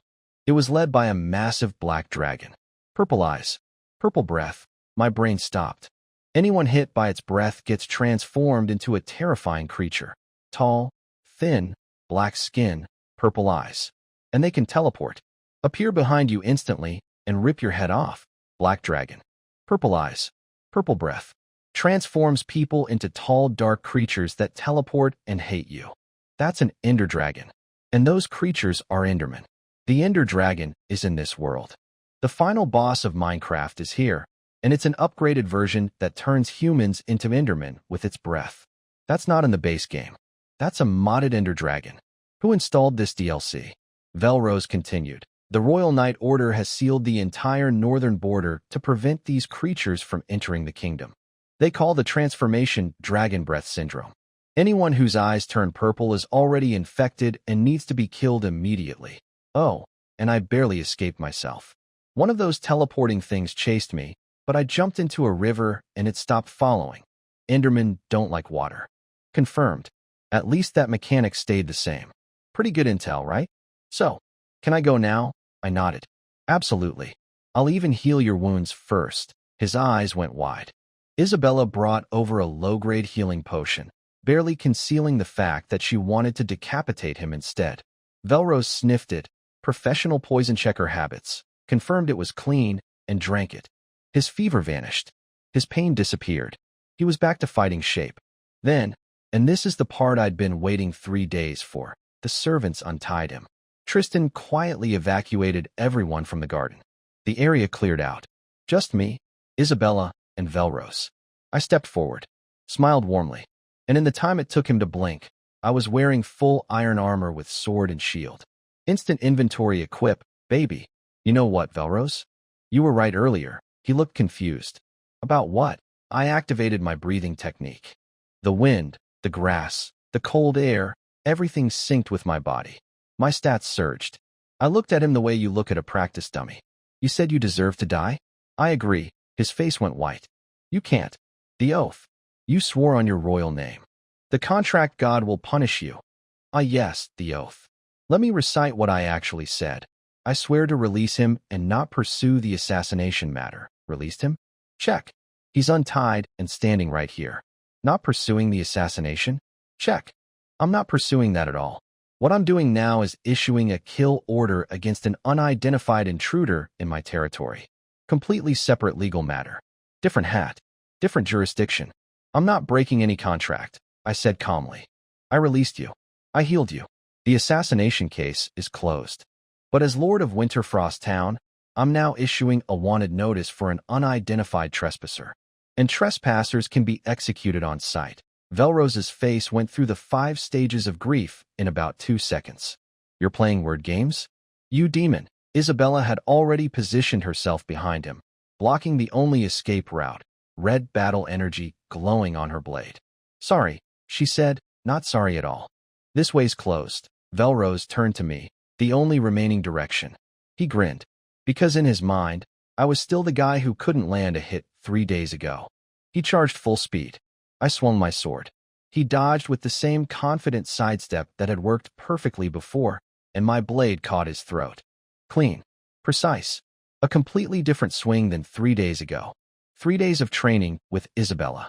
3 days of downloading the Roland sword technique. 3 days of mastering breathing technique. All compressed into one beautiful, devastating cut. His eyes went impossibly wide. How? 3 days ago, I couldn't touch him. Now I was matching his speed. He collapsed, clutching his bleeding neck. Lord Li Wei, I was wrong. I'll sign a master-servant contract. I'll never betray you. Please. I walked toward him slowly. Sword raised. Winter sun behind me. Full dramatic anime lighting. You don't think you were wrong. You just think you're about to die. I glanced at Isabella, my loyal, fierce, thorny rose of a knight, and smiled. Between a wall-climbing weed like you and the thorny rose standing behind me, the choice isn't even close. Isabella's lips twitched upward. She was trying not to smile and failing. One clean strike.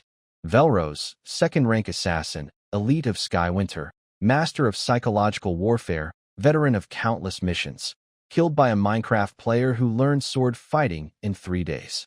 Final stats for the assassination arc. Assassins sent, 8 assassins. Killed, 8 magic scrolls wasted by enemy. 1, worth 100 gold coins. Method of capturing boss assassin. Accidentally forgot to fill in a whole method of interrogation.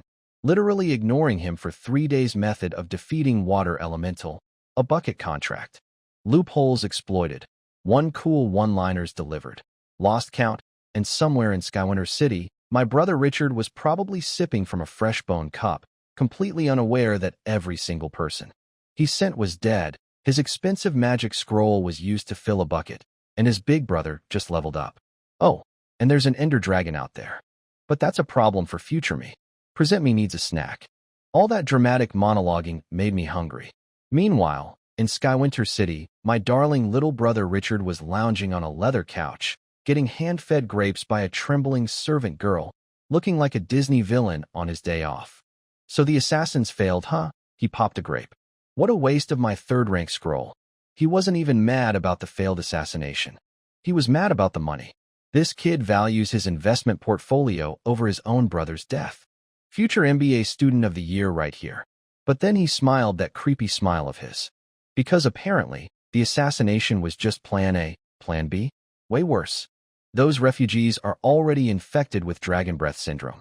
In a few days, they'll transform into monsters and slaughter everyone in Winterfrost, including dear Big Brother. Oh, so you knew the refugees were infected when you sent them to me. You didn't just send 1,000 hungry mouths to my door. You sent 1,000 potential ticking time bombs. What a lovely family I have.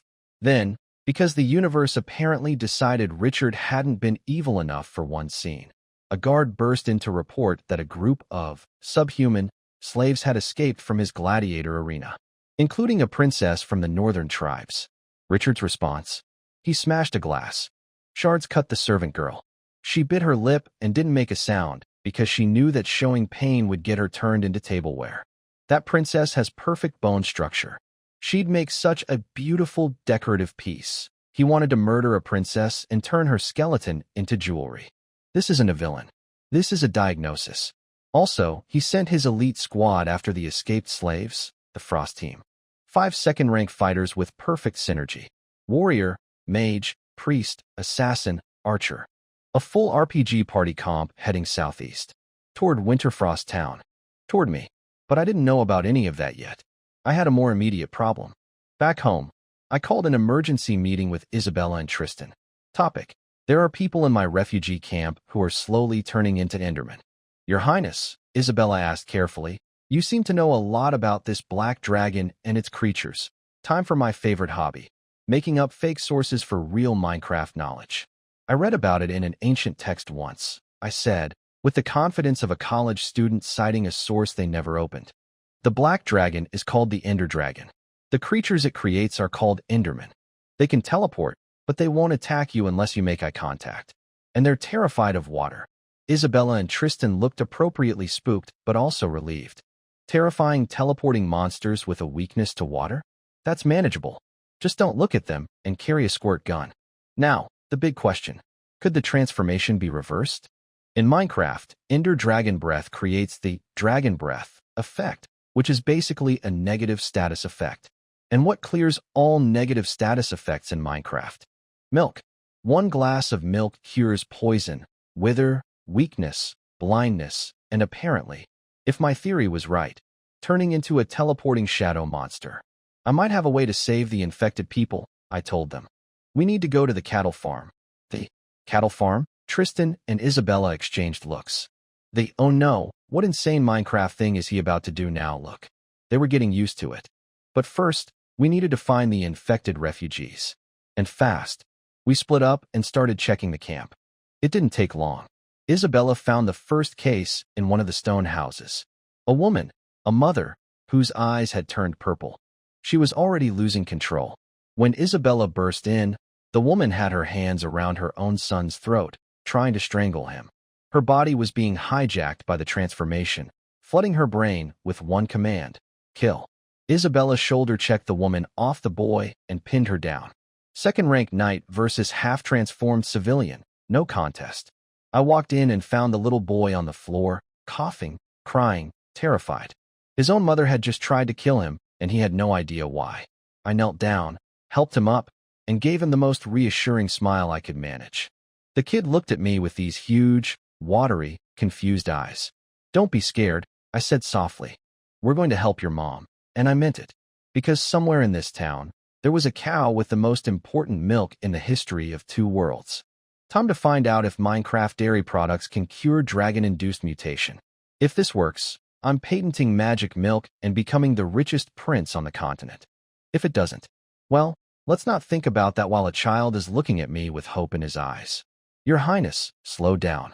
I can't keep up. Tristan was dying behind us, literally wheezing like an asthmatic walrus. Look, I felt bad for the old guy, but there was a woman turning into a teleporting shadow monster in the refugee camp. So cardio time, Grandpa. Also, Tristan was having a full existential crisis while running. Aren't you supposed to be a mage? Why are you running faster than a knight? And you just 1v1 foot D a second-rank assassin in melee. What kind of mage does that? The confused kind, Tristan. The confused kind. We'd made a pit stop at the cattle farm on the way. I walked up to every cow with an iron bucket and, squish, squish, squish, filled my entire inventory with milk. The farmer watched me milk his entire herd in about 90 seconds and just stood there with his mouth open. At this point, people seeing me do weird things at impossible speed was basically a daily event in Winterfrost Town. When we burst into the stone house, Isabella already had the infected woman pinned to the ground. The woman's arms were turning black-purple, classic Enderman coloring, and her eyes were solid violet. She'd been seconds away from strangling her own son to death. The little boy was on the floor, coughing, crying, neck bruised. His mom had just tried to kill him and his face was pure. Why? I handed the kid to Tristan and got to work. Now, in Minecraft, you cure status effects by chugging an entire bucket of milk. Just glug glug glug, whole bucket, done. I looked at the iron bucket, looked at the woman's mouth, did some quick spatial math. Yeah, no? Pouring an entire bucket into a human face would waste like 90% of the milk and probably drown her. This isn't a game anymore. I need to be practical. I picked up the boy's wooden bowl from the floor, wiped the dirt off with my sleeve, and scooped out a bowlful of milk. Isabella watched me, a prince, clean a dirty peasant bowl with his own clothes, and I saw something flicker in her eyes. Apparently nobles don't do that. Ever. Revolutionary concept. Being a decent person. Hold her still, I said. The moment the woman saw the milk, she went absolutely berserk. Thrashing, screaming, trying to escape. The Enderman transformation was making her terrified of liquids, same mechanic as the game. She couldn't teleport, yet since the transformation wasn't complete, so Isabella just locked her down with second-rank knight strength. I shoved the milk into her mouth. Glug, glug, glug, she swallowed. Fought it. Swallowed more. And then, it worked. The black-purple patches on her arms started fading. The violet in her eyes drained away like someone was pulling a color filter off a camera. Her expression went from, murder everything, to confused and exhausted in about 5 seconds. She collapsed into Isabella's arms, barely conscious. What? What happened to me? Milk. Cures.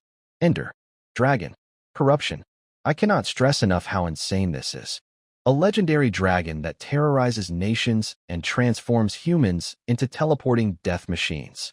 And its power is defeated by cow juice. Regular, ordinary, got it from a farm 5 minutes ago cow juice.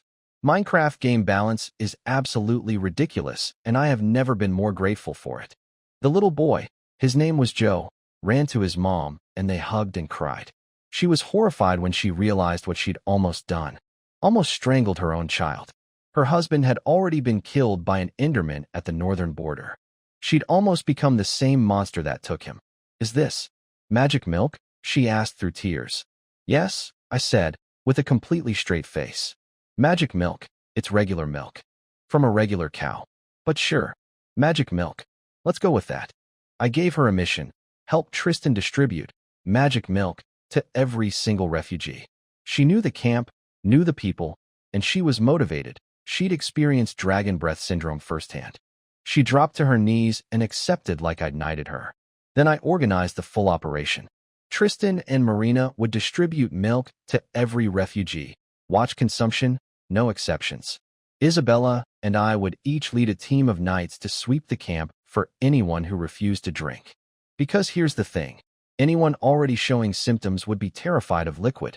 If someone refused the milk, that was basically a confession of infection. We'd have to restrain them and force-feed them dairy products. I never imagined my military career would involve tactical milk deployment, but here we are. Isabella and Tristan didn't even question the milk thing anymore. They'd been through bone meal, cobblestone blocks, iron buckets that eat water elementals, and now healing milk. Their brains had collectively decided to stop asking, how, and just accept that I would periodically produce magical objects from thin air that solved impossible problems. They'd surrendered their critical thinking to me. I was their external hard drive, their Google, their walking cheat code. Just tell us what to do, Your Highness, and we'll do it. We stopped trying to understand 3 miracles ago. Smart. Very smart. Tristan, while coordinating the milk distribution, had a quiet moment of reflection. He was thinking about how the old leeway used to cause disasters in the capital that Tristan had to clean up. How he'd assumed all that chaos was just a spoiled prince being stupid. Now he believed it was all a disguise. A brilliant act of self-preservation by a genius prince hiding his true power. Huh. Ha ha. No, Tristan. The old Li Wei was actually stupid. He genuinely was a disaster. There was no hidden master plan. He was just an idiot who liked partying and tormenting servants. But you know what? Let the old man have his beautiful delusion. It makes him happy. And a happy Tristan is a productive Tristan. Now if you'll excuse me, I need to go force-feed an entire refugee camp with milk before anyone turns into a teleporting nightmare creature. Just another Tuesday in Winterfrost Town. Operation Magic Milk was in full swing. Tristan set up a distribution point in the center of camp and announced, "Free hot milk from Lord Liwei. Everyone come get some." The refugees went nuts. Free food was already a miracle, but now free hot milk? In winter? These people were ready to build me a church. Lord Li Wei is the most generous leader who ever lived. They were basically starting a religion at this point. The Church of Potato and Milk. I'd be the patron saint. Within 10 minutes, the entire camp was lining up. Perfect. Now here's the genius part. Anyone who didn't come for free warm milk in freezing weather was automatically suspicious. You're a malnourished refugee in below-zero temperatures, and you're turning down hot dairy? Yeah, your eyes are probably purple, and your skin is turning black. Next, Isabella and I each grabbed a squad of first-rank knights and started sweeping the camp, house by house. This one's clean. This one too. Found one. The infected ones were always the same. Huddled in corners, terrified. Purple eyes glowing, skin darkening. We'd burst in, pin them down, pour milk in their mouth, and watch the ender corruption drain out of them like someone pulling a plug. One guy was so grateful he fell to his knees in front of Isabella and called her an angel sent from heaven. She didn't even look at him. Just stood up, said, "Keep moving," and sprinted to the next house. Ice cold. Peak efficiency. Zero time for feelings. This woman runs rescue operations like a speedrunner doing a world record attempt. The guy was left kneeling in an empty room, praying to the dawn god for his angel, who'd already left. Buddy, that angel could bench press you with one arm. But sure, keep the prayers coming. We cleared half the camp in 30 minutes. 70+ infected refugees saved. 70. That means if I hadn't acted today, 70 Endermen would have spawned in my refugee camp by tomorrow. 70 teleporting murder machines in a camp full of defenseless civilians. That's not a disaster. That's a genocide speedrun. And my psycho brother Richard knew this would happen. He sent infected refugees to me on purpose. Merry Christmas, big brother. Here's 1,000 refugees and also 70 ticking Enderman bombs. Love, Richard. XOXO. Everything was going great. Too great. Which in my experience means something terrible is about to. I kicked open another stone house door, and there it was. 2.5 meters tall. Pitch black. Impossibly long limbs. Purple particles floating around its body like evil fireflies. Purple eyes staring into the void. A fully transformed Enderman. Standing right there. In my refugee camp. Too late for milk. This one was done cooking. Everyone looked down. Now, I shouted. The knights behind me had been briefed. Don't make eye contact. Don't make eye contact. Don't make eye contact. And every single head dropped to floor level like synchronized bobbleheads. So there we were. A 2-meter-tall nightmare monster on one side of the room. A bunch of armed knights staring intensely at their own boots on the other side. The most awkward standoff in military history. But me? I was excited. There you are, little Blackie. In Minecraft, every player has a soft spot for Endermen. They're neutral mobs. Leave them alone, and they leave you alone. But if you DO kill one, they drop Ender Pearls. Throwable teleportation devices. Literally the most broken mobility item in the entire game. I could teleport. If I got that pearl, I could literally throw it and instantly appear wherever it lands. PvP? Escape? Surprise attacks? The possibilities were endless. Everyone back off. I'll handle this alone. The knights panicked. My lord, don't. It's dangerous. I ignored them, drew my iron sword, activated breathing technique, and charged. One slash across the Enderman's body. Clean hit. Iron sword bit deep. It screamed. That horrible, distorted, reality-bending Enderman shriek. Its mouth split open impossibly wide. Purple eyes locked onto me with pure rage. Then it vanished. Purple particles scattered. It was behind me, arms raised, ready to rip my head off like a bottle cap. The knights screamed, "Behind you!" But I already knew. Breathing technique gave me environmental awareness. I could feel everything around me.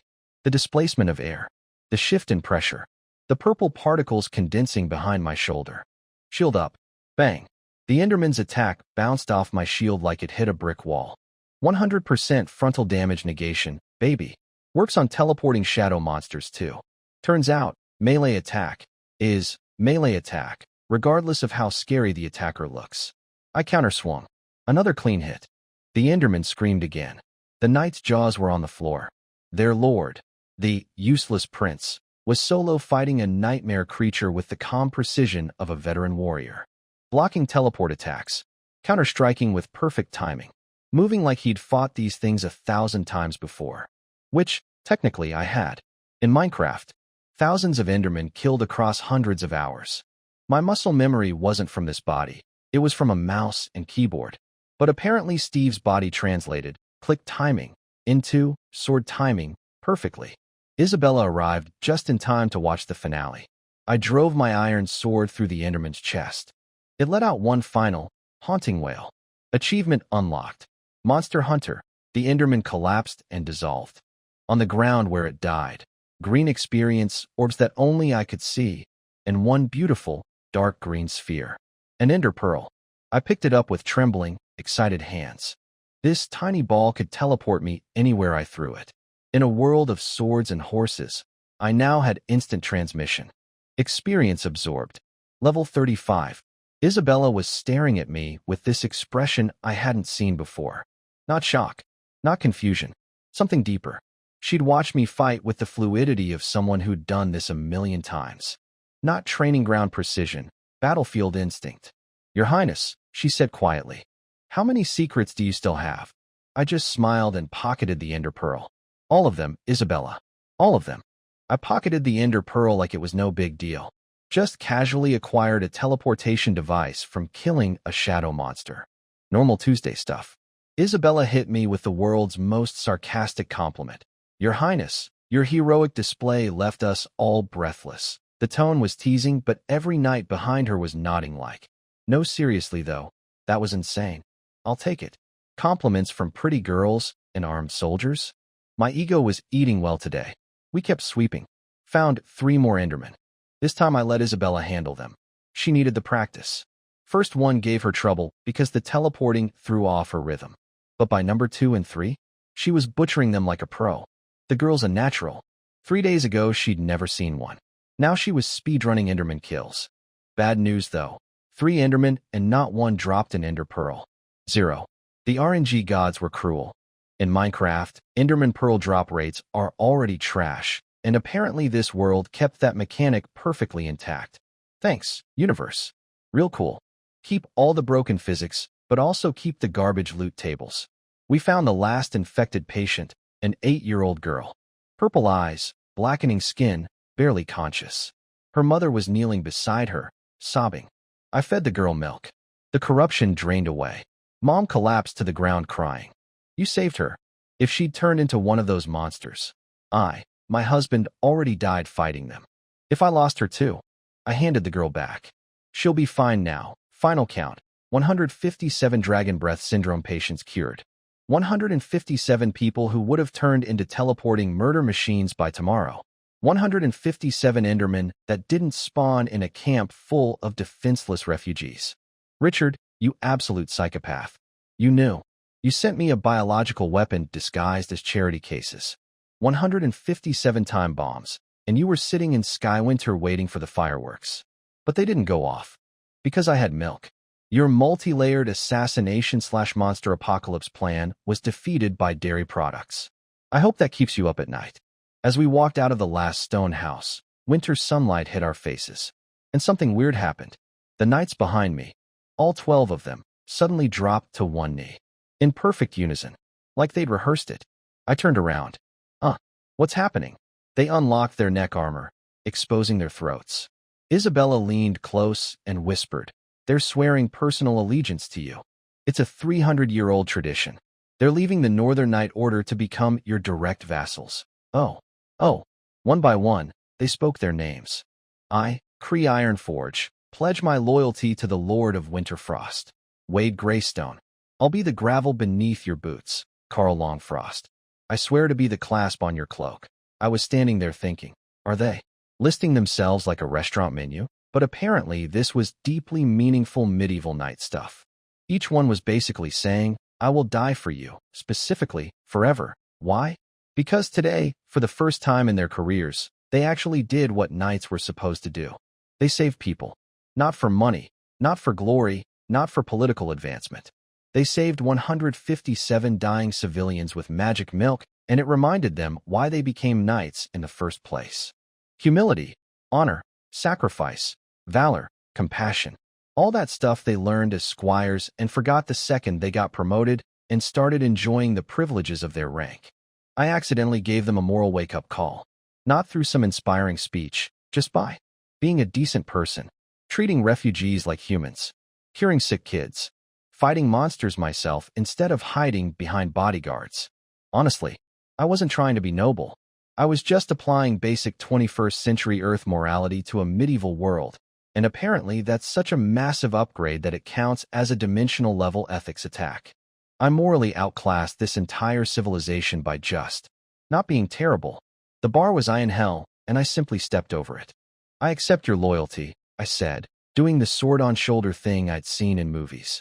My only order, save as many suffering people as you can, as you wish, most merciful Lord. Then we headed to the center of camp where Tristan had finished distributing milk to every refugee. Mission accomplished. 0 remaining infections. The entire camp was clean. Tristan sidled up to me and whispered, now's the time, Your Highness. Say something rousing. These people would die for you right now. Just give them the standard noble speech. Serve me and prosper. And they're yours forever. He wanted me to do the classic medieval lord move. Claim them as property. Bind them with gratitude. Standard feudal playbook. I looked out at hundreds of faces. People who'd been starving a week ago. People whose homes were destroyed. People who'd watched family members die. People who'd almost turned into monsters today. They were all staring at me with eyes full of more gratitude than I deserved. As long as I'm Lord of Winterfrost, I said, no one will die from hunger or cold. Live like human beings. That's your only mission as citizens of this town. Dead silence. Tristan blinked. That was not the speech he'd prepared me for. The knight smiled. Isabella smiled. The refugees just stared, confused, because no noble had ever told them to live like humans. In their world, commoners existed to serve, to be taxed, to be used. The idea that a lord would look at them and say, your job is to live with dignity, was so foreign it didn't compute. Then, one by one, the tears started falling. Not sadness tears, something else entirely. And then the roar came. A tidal wave of cheering, clapping, sobbing, screaming. 1,000 voices crashing together into one sound that shook the entire town. All chanting one name. Mine. I'm not going to lie. Standing there, bathed in winter sunlight, listening to 1,000 people who were dying last week, now screaming my name with joy. It hit different. I'm still just a gamer who got ice-guyed by lightning. But maybe, just maybe, I'm becoming something more. Or maybe I'm just a guy with really, really good milk. After the Dragon Breath crisis, Winterfrost Town was thriving. Like, genuinely doing well for the first time in probably forever. The townspeople couldn't shut up about me. Every street corner had people gossiping. Did you hear? He made the refugees free citizens, not serfs. He's got some mysterious alchemist making magical items, growth powder, cobblestone blocks, magic milk. He's going to renovate the whole town. I was basically the talk of every water cooler in medieval Winterfrost. My approval ratings were through the roof. The only complaint, the ridiculous taxes the old me set up. Land tax, water tax, breathing-adjacent taxes, the whole collection of fiscal crimes against humanity. I wanted to abolish them. Badly. But the minor estate lords, the landlords of this world, were blocking me. These guys were the medieval equivalent of HOA presidents. They'd been profiting off those taxes for years, and they weren't giving that up without a fight. One battle at a time, Li Wei. One battle at a time. What I didn't know was that Richard had a spy in my town. A traveling merchant who was actually writing down everything he saw and sending it via a magic carrier pigeon. 2-star Yelp review of my town, delivered straight to my psycho brother. When the report hit Richard's desk, he was in the middle of his favorite hobby, carving a human skull. The gladiator manager's skull, specifically. The one he'd had killed for letting the slaves escape. He was literally sculpting it into art. This kid needs therapy.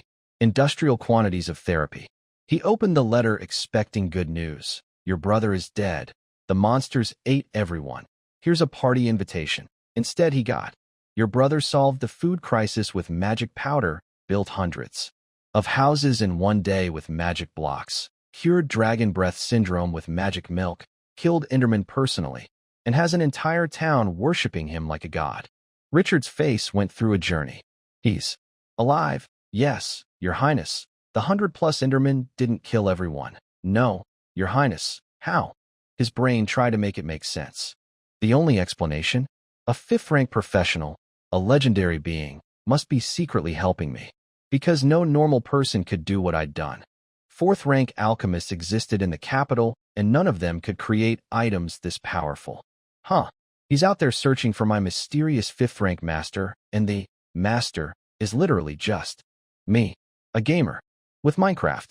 The most dangerous 5th-rank professional in the world is a 27-year-old who spent too much time playing block games. Richard flipped his entire work table. Skull went flying. Tools scattered everywhere. Full tantrum mode. Find this 5th-rank master. Gold. Land. Women. Whatever they want. Offer 10 times what Li Wei gives. Good luck recruiting me from myself, buddy. Excuse me, mysterious master. Would you like to betray yourself for money? Then, because the universe loves adding side quests to my already overflowing quest log, Lancelot mentioned that the escaped subhuman princess had fled into a forest about 10 kilometers from MY town. Richard's elite squad was closing in. Catch her. I'll make her regret running from me. This maniac wanted to turn a princess into jewelry, her bones into decorative pieces. I didn't even know about this yet, but I had a feeling my to-do list was about to get longer. Back home, I was training as usual, getting closer to officially becoming a 1st-rank warrior. Isabella said the key was merging breathing technique with sword skills until they became instinct. A few more real fights, and I'd break through. Sparring with Isabella had gotten weird. Not because she was bad. She was an incredible teacher. But she wasn't trying to kill me, so it felt less like combat training and more like flirting with swords. Every session ended with us sweaty, breathing hard, standing too close together, and pretending that was normal. I needed real combat. Life or death stuff.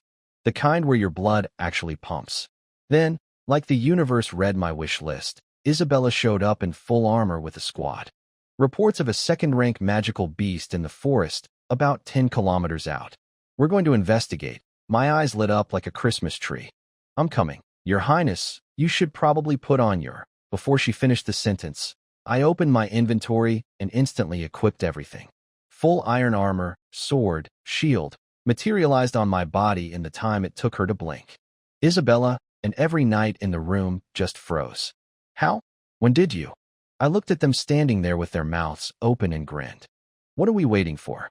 Let's go hunt some monsters. Somewhere in that forest, a 2nd-rank magical beast was having the last peaceful day of its life. And somewhere nearby, a princess was running for hers. I didn't know it yet, but this little monster investigation was about to become a lot more complicated. We went into the White Wolf Forest expecting to find a 2nd-rank magical beast. Instead, we found something way more interesting, a full-blown chase scene. Screaming, clashing weapons, arrows flying through trees. The whole action movie package. We followed the noise and stumbled into what looked like a very one-sided murder party. 5 heavily armed professionals were chasing 2 girls through the snow. The pursuers were decked out in matching gear. Warrior, archer, assassin, mage, priest. A full RPG party. The kind of squad you build when you've been min-maxing your team comp for years. The Frost Squad. Richard's elite unit. All 2nd rank. The one sent to capture his escaped slaves. One of the girls, a tiny dog-eared girl named Coco, was standing between the attackers and her princess with nothing but a dagger and sheer willpower. Blood everywhere. hands shaking, completely outmatched.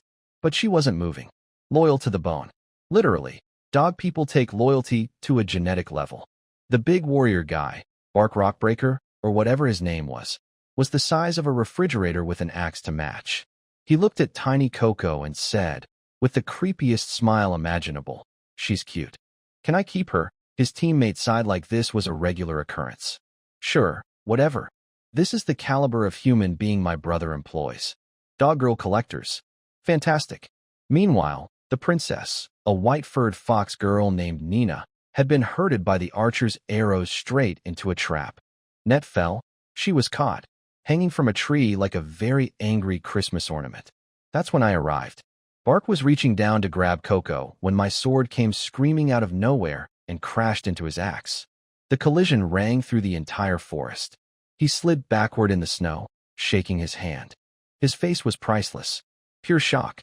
This guy's whole identity was being the strongest person in any room, and some random teenager had just outmuscled him in a single clash. We traded a few more blows. I pushed him back. Every swing, every clash, I was matching or exceeding his strength. Steve's body plus breathing technique plus 3 days of sword training equals one very confused berserker. Not bad, kid. Bark Rockbreaker, acknowledge you. Cool speech, bro, but I didn't ask. I flicked the ice off my iron sword, purely for style points, and addressed all 5 of them in my most princely voice. "You unidentified intruders. What exactly are you doing on Winterfrost territory?" Behind me, Isabella and a full squad of armored knights stepped out of the treeline like a medieval SWAT team. The Frost squad suddenly looked a lot less confident. 5 versus 2 girls? Easy. 5 versus a full knight platoon led by a guy who just arm wrestled their strongest member into a draw. Different conversation entirely. Isabella helped Coco up. The little dog girl was barely standing, cuts everywhere, hands bleeding, exhausted. But she looked up at me with the most desperate eyes I've ever seen. "Please, save Princess Nina. We lost 30 people escaping from Skywinter. The 7th prince wants to torture us to death." Then, quieter, shaking. "He wants to make decorations from the princess's bones." My blood went cold. I looked over at Nina, tangled in a net, hanging from a tree. White fox ears, white tail, struggling silently, refusing to cry even though she was terrified. Then I looked at the 5-second-rank professional sent to drag her back to a psychopath who wanted to turn her skeleton into jewelry. "She's from the northern subhuman tribes," Coco continued. "She's our princess. Please, we'll owe you everything. Let me think about this for approximately 0 seconds. Save a princess from my evil brother, gain an alliance with an entire tribal nation, rescue someone from being turned into arts and crafts, and make Richard furious? Where do I sign?" I turned back to the Frost squad, raised my iron sword, and pointed it directly at them. "You have about 5 seconds to explain why you're on MY land before I classify you as hostile invaders." The warrior cracked his knuckles. The assassin shifted in his tree. The archer knocked an arrow. This was about to get very, very fun. The Frost squad had done their homework fast. Their archer identified Isabella by her red hair and the Winterfrost knight emblems. But when they looked at me, black hair, black eyes, royal bloodline markers, they went, "Nah, can't be the 6th prince. That guy's a useless loser. Probably some minor noble. Oh, you sweet, ignorant fools." Their mage, Solaris, stepped forward with the smuggest smile in the Northern Hemisphere and started name-dropping like a college freshman at a networking event. "We're the Frost Squad, under orders from the 7th prince. We're here to capture escaped slave criminals. Sorry for trespassing, but you know how it is, royal orders and all," he said, 7th prince, like it was a magic spell that would make everyone wet their pants and step aside. And honestly, in this part of the world, it usually worked. Richard's reputation was basically, cross me and die horribly. People heard his name and immediately found somewhere else to be. Unfortunately for Solaris, the one person in the entire northern border who gives exactly 0 craps about Richard was standing right in front of him. Me. I pointed at little Coco, bleeding and shaking in Isabella's arms. "She says they're not criminals. She says that fox girl in the net is actually a princess from the northern subhuman tribes. And you captured tribal royalty? Do you want to start a war?" Solaris didn't even flinch. Smooth operator. Oh, they're just escaped slaves. Check the brand on her arm if you don't believe us. Isabella checked. Coco had a slave brand burned into her right arm. Now, here's where I pulled out my favorite move. Political judo. You say they're slaves? Fine. They're on MY territory. That makes them MY slaves. You want to prove they belong to Richard? Go get a court order. Until then, these are MY property, on MY land, under MY jurisdiction. It's legal BS of the highest order, and I was loving every second of it. Coco looked terrified that I might actually hand them over. I turned and gave her my most reassuring smile. Don't worry. This is MY territory. I make the rules here. Her little dog ears perked up slightly. Hope is a powerful thing. Solaris was getting impatient. He dropped the polite act and went straight for the threat. You know the seventh prince's temper. Let's not make this unpleasant for both sides. He said it like a customer service agent with a knife behind his back. Very professional. Very menacing. Very stupid. Because then I did the thing. I straightened my spine. Let the princely aura roll off me like a wave. Looked him dead in the eyes and said, Does this prince need you to teach him what's legal? This prince. Bunwang. The magic words. In the Dawn Kingdom, only royalty can use that title. And in the northern border, exactly 2 people qualify. Richard and me. Every member of the Frost Squad froze simultaneously. You could practically hear 5 brains doing emergency calculations. Black hair, black eyes, royal bloodline markers, accompanied by Isabella Windsor, who would behead anyone impersonating royalty, using the royal self-address, on Winterfrost territory. Oh no, oh no, this wasn't some random minor noble. This was the 6th prince. The Waste Prince. The guy their boss was supposedly trying to. Wait, they didn't know about the assassination plot. Richard kept that secret from everyone except his inner circle. So to them, I was just the famously useless prince who somehow showed up in full armor, matched their strongest fighter blow for blow, and was now staring them down like a wolf looking at lunch. The cognitive dissonance was visible on their faces. The Waste Prince was supposed to be a joke, a punchline. Not this. Coco's eyes went wide. Nina, dangling in the net, stopped struggling and stared. I drew my iron sword. The blade sang through the cold air. You invaded MY territory without permission. You're trying to steal MY property. These subhumans are on MY land, making them mine. Full legal ownership claim. Was it ethically gross to call them my slaves? Absolutely. Did I mean it? Absolutely not. But in this medieval nightmare world, claiming ownership was the only legal framework that would protect them from Richard's goons. Sometimes you have to play the game to change the game. I slashed the air with my sword. The sound cracked through the forest like a whip. Leave. Now. Or find out exactly how useless this prince really is. 5 second-rank professionals. A team that once fought into a beast horde and killed a 3rd-rank monster. The most feared squad in the northern border. And they were hesitating.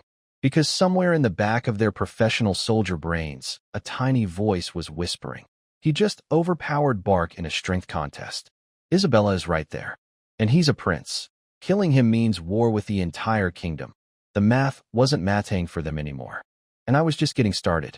Coco and Nina both had a brief panic moment when I called them my slaves. Coco's fur literally stood on end like a scared cat. Nina's fox ears went rigid. Yeah, I get it. You just escaped one psycho prince, and now another prince is claiming to own you. Not a great pattern. But Nina figured it out fast. Smart girl. She realized I was playing the legal game. Claiming ownership, so the Frost Squad had no grounds to take them. Can't steal someone's property from their own territory. Medieval law is garbage, but sometimes garbage works in your favor. The Frost Squad, meanwhile, was having the worst day of their professional lives. Their mage tried one last power play. You know the 7th prince's temper. Let's not make this unpleasant. I walked toward them. Slowly. 1 step at a time. Every step I took, their big scary warrior Bark took 1 step backward. This guy was the size of a vending machine with an axe, and he was retreating from a teenager. Does anyone have a problem with my decision? Dead silence. 5 second-rank professionals staring at the ground like scolded children. Nobody wanted to be the first one to make eye contact with the crazy prince holding a sword that cuts stone. No? Wonderful. I'd actually prepared my ender pearl in case they decided to get stupid. My plan was to pearl behind their backline and start chopping the squishy mage first. Classic PvP strategy. But they folded before I had to use it. Even better, I only had one pearl. Then, because I am physically incapable of not being dramatic, I stopped them as they were leaving. Oh, one more thing. Tell my dear little brother something for me. They froze. Their spines went visibly rigid. Tell him I know everything he's been doing. And I look forward to his next move. Because I'm going to show him why I'm the big brother, and he will always be the little brother. Bark. The massive warrior who probably bench presses horses was stuttering. Why yes, your highness. Will deliver the message. Now get lost. They bolted. 5 elite fighters, the terror of the northern border, running through the snow like kids who just got caught stealing cookies. Gone in seconds. My knights were looking at me like I'd just arm-wrestled God. Isabella had this proud little smirk. That's my lord, expression. She'd turned down Richard's recruitment years ago because she wanted a better master, and right now she was feeling extremely vindicated about that career choice. With the Frost Squad gone, I turned back to my new guests, rescues, future allies. Nina, the Fox Princess, limped forward and gave me the most elegant bow I'd ever seen. Considering she was covered in dirt, her dress was ripped into makeshift pants, and her ankle was bleeding. The grace was honestly impressive. Thank you for saving us, kind sir. And then I actually looked at her properly for the first time. Oh no. She was stunning. Like, aggressively beautiful. Golden red eyes that literally seemed to glow. Silver white hair down to her waist. Fox ears with little tufts of fur that trembled when she breathed. A fluffy tail like fresh snow. Skin so pale it looked like moonlight given physical form. I've survived the internet. I've been through Instagram filters, Photoshop, and beauty apps. I've been immunized against manufactured beauty. Nina bypassed all of it. This was raw, unedited. God was showing off beauty. No wonder Richard risked an international war to kidnap her. He's a complete monster, but his taste is unfortunately impeccable. Focus, Li Wei. Focus. Little Coco dropped to one knee and tried to kiss my hand, then realized she was covered in blood and dirt and just bowed instead. The northern tribes will never forget your kindness. Time to test them. I put on my coldest face and looked down at them. What makes you think I won't actually keep you as slaves? Coco flinched so hard, she almost fell over. But Nina. Cool, collected Nina. Put her hand on Coco's shoulder and looked me dead in the eyes. You won't. Oh? How do you know? Foxkin bloodline power. I can read emotions through someone's eyes. She held my gaze without blinking. And in your eyes, I see zero desire to harm us. Well, that's a neat party trick. A living lie detector with fox ears. She was right, obviously. But I was more interested in what she'd just revealed, bloodline powers. Every race had inherited supernatural abilities. Fox people could read emotions. Dog people had enhanced loyalty and senses. This was a whole system of racial abilities I hadn't explored yet. And it hit me. If every race has a bloodline power, then what's mine? Is Steve's body essentially MY bloodline power? Could I develop it further? Unlock deeper abilities? If Nina understood how bloodline powers worked, she could potentially help me discover things about my own system that I hadn't figured out yet. This Fox Princess wasn't just a rescue mission. She was a potential key to upgrading my entire build. I dropped the scary act and waved for them both to stand up. Relax.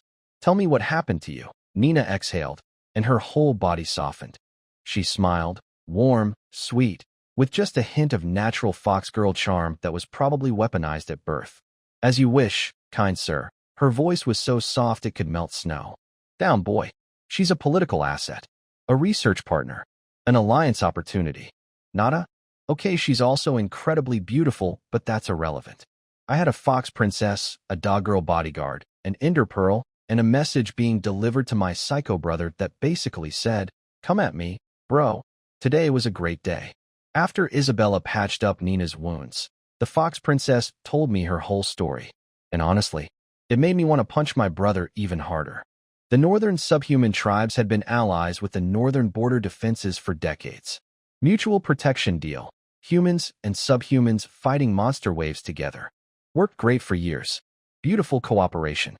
Then the Ender Dragon showed up and ruined everything. The Enderman literally disassembled the border walls block by block. Classic Enderman behavior. Those guys never stopped stealing blocks, and then teleported around the city massacring everyone. The defenses crumbled. Most of the border fell. Nina and her people got separated from the main force and fled south. They ran into Skywinter Knights and thought, oh thank goodness, rescue. Wrong. Richard threw them all into a slave gladiator arena. Because of course he did.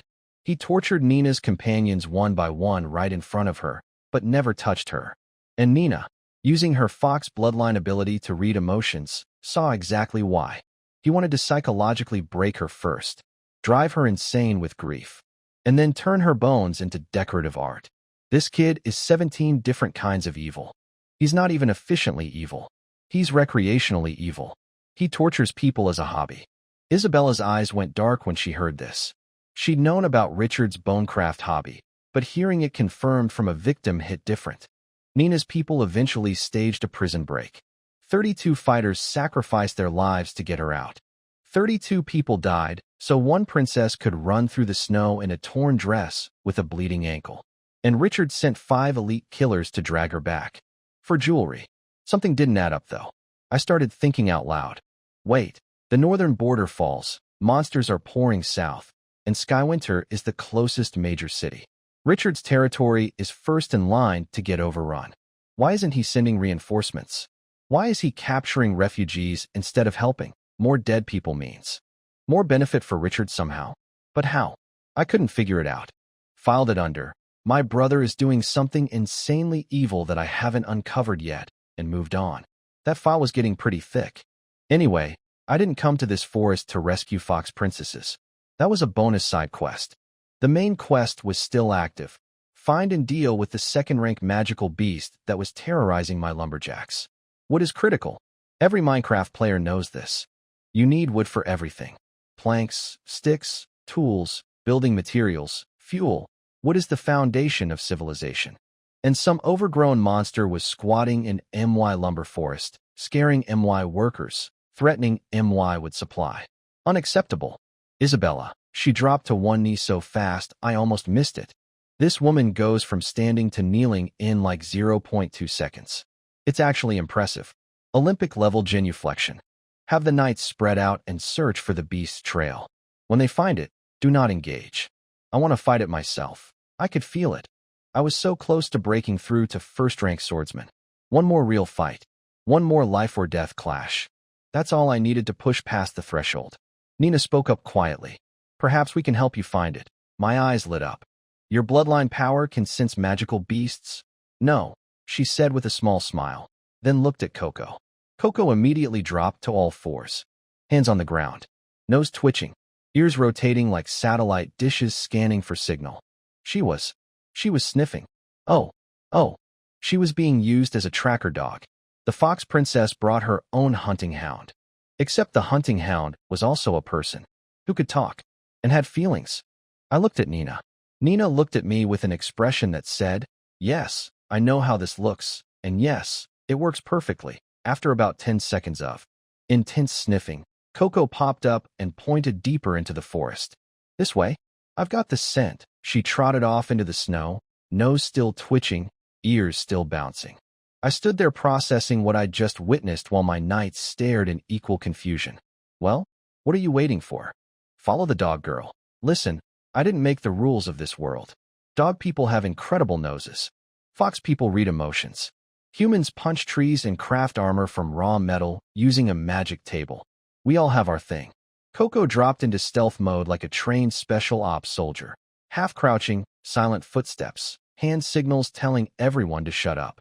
For a girl who was bleeding out 10 minutes ago, her professionalism was honestly impressive. We crept forward and there it was, a silver-white wolf, almost invisible against the snow. Ice blue eyes scanning the area. Massive, beautiful, absolutely would eat me if given the chance. Nina leaned so close to whisper that her fox ear literally tickled my face. Very distracting. Very informative. That's a snow wolf. Second-rank magical beast. Can breathe ice. Naturally resistant to frost magic. Usually travels in packs of 5. So where are the other 4? She's a mother. Recently gave birth. The others are hunting. She's guarding the pups. A new mom. Home alone. Protecting her babies. Now, a normal person would feel bad about fighting a new mother. And I did feel something. Just not what Nina expected. One postpartum wolf might not be enough of a challenge for me. Nina literally licked her lips in confusion. She'd expected me to hesitate out of compassion, and instead I was disappointed the fight might be too easy. Her mental image of me was recalibrating in real time. But 5 is too many, I continued, thinking out loud. My team couldn't handle 5 second-rank beasts. Isabella could take 2, I could take 1, but the remaining 2 would absolutely demolish my first-rank knights. The gap between ranks isn't a step, it's a cliff. Then Nina dropped some very interesting intel. Snow wolves are evil by nature, but if you raise them from pups, they become incredibly loyal mounts. Our tribe's wolf cavalry commander rides one. A second-rank hunter paired with a second-rank snow wolf can fight at near third-rank level. My brain went into full Minecraft planning mode. Wolves. In Minecraft, you tame wolves with bones. You breed them with meat. They grow up fast. What if those mechanics worked here? Feed the pups meat, accelerate growth, instant second-rank magical beasts. Feed adult wolves bones, tame them, loyal war wolves. Breed the tamed wolves, produce more pups, repeat. I could build a wolf army. A self-replicating, second-rank, rideable wolf military force. From puppies. This was the most exciting thought I'd had since discovering bone meal works on potatoes. Only problem, I didn't bring bones. Because why would I bring bones to a monster hunt? Note to self, always carry bones. You never know when you'll need to befriend a canine. But I did have a plan. A beautiful, devious, utterly Minecraft plan. Step 1. Dig a tunnel underground using my iron pickaxe. Go directly beneath the wolf den. Step 2. Pop up from below, wild and the puppies, drop back down. Step 3. Seal the tunnel, lure the mother wolf into the underground passage for a 1v1 fight in a confined space where she can't call for backup. Step 4. Beat the mother wolf, complete my first rank advancement, and return home with adorable stolen puppies. It's not stealing. These wolves are on MY territory. The pups are technically MY property. If anything, this mother wolf owes me rent. And puppy tax. I was also thinking ahead. I'd originally planned to build iron golems for town defense. Iron blocks plus a pumpkin on top. Instant bodyguard. Classic Minecraft home security. But there was one tiny problem. Winterfrost Town had 0 pumpkins. Not one. Nowhere in the entire northern border. Pumpkins were considered livestock feed, not real food. And when people are starving, nobody wastes farmland on gourd crops. Supply convoys from the south couldn't get through the snow. No pumpkins, no golems. My ultimate defense plan was defeated by a vegetable shortage. The most Minecraft problem I've ever had. So wolves it was. Plan B. Biological weapons instead of mechanical ones. I leaned over to Isabella and whispered my entire scheme into her ear. The tunnel approach. The puppy heist. The underground 1v1. Everything. Her expression went from, absolutely not, to, when do we start, in about 10 seconds. The moment I mentioned she could have her own snow wolf mount, her eyes lit up like a kid on Christmas morning. Knights and their dream of cool mounts. Some things are universal across all worlds. Let's do this, she whispered, practically vibrating with excitement. Time to execute Operation Puppy Heist. The mother wolf had absolutely no idea that 20 meters away, a Minecraft player was about to tunnel beneath her den, steal her children, and then challenge her to an underground cage match. Sorry, Mama Wolf. It's nothing personal. It's just Steve things. I pulled out my iron pickaxe and a torch from my inventory. Classic mining loadout. Been doing this since I was 12 years old on my computer, except now it's real. Isabella didn't even blink. She's immune to my inventory magic at this point. Nina and Coco, however, were not immune. Where did that pickaxe come from? And that torch? Magic storage bag, I said without blinking. The knights all went, oh, and looked jealous. Apparently magic storage bags cost hundreds of thousands of gold coins and require a third-rank alchemist to craft. A perfectly reasonable explanation that I completely made up. Nina's fox ears twitched skeptically. She was a mage herself, became first rank at 12, the overachiever, and she could sense magical energy. And she sensed 0 from my storage bag because it doesn't exist. She knew I was lying, but she was smart enough to keep it to herself. Smart fox. I like that. Now, Operation Puppy Heist. Phase 1 dig. I estimated the distance to the wolf den, aimed my pickaxe straight down, and started tunneling. From everyone's perspective above, I just sank into the earth, like the ground swallowed me. Smooth, silent, gone. Nina crawled to the edge and peeked down. How is he doing that? Coco's jaw dropped. He digs faster than me. Her dog pride was visibly wounded. A human out digging a dog person. Somewhere, a canine ancestor was rolling in its grave. Isabella just smiled smugly. The first time, smile. She'd been collecting those moments for days now. For blocks down, I hollowed out a small room, then called down.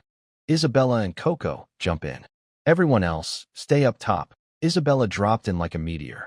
Coco hopped down gracefully. Then Nina insisted on coming too. My magic has recovered a bit.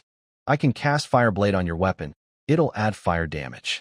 Snow wolves are weak to fire. Fire enchantment on my sword?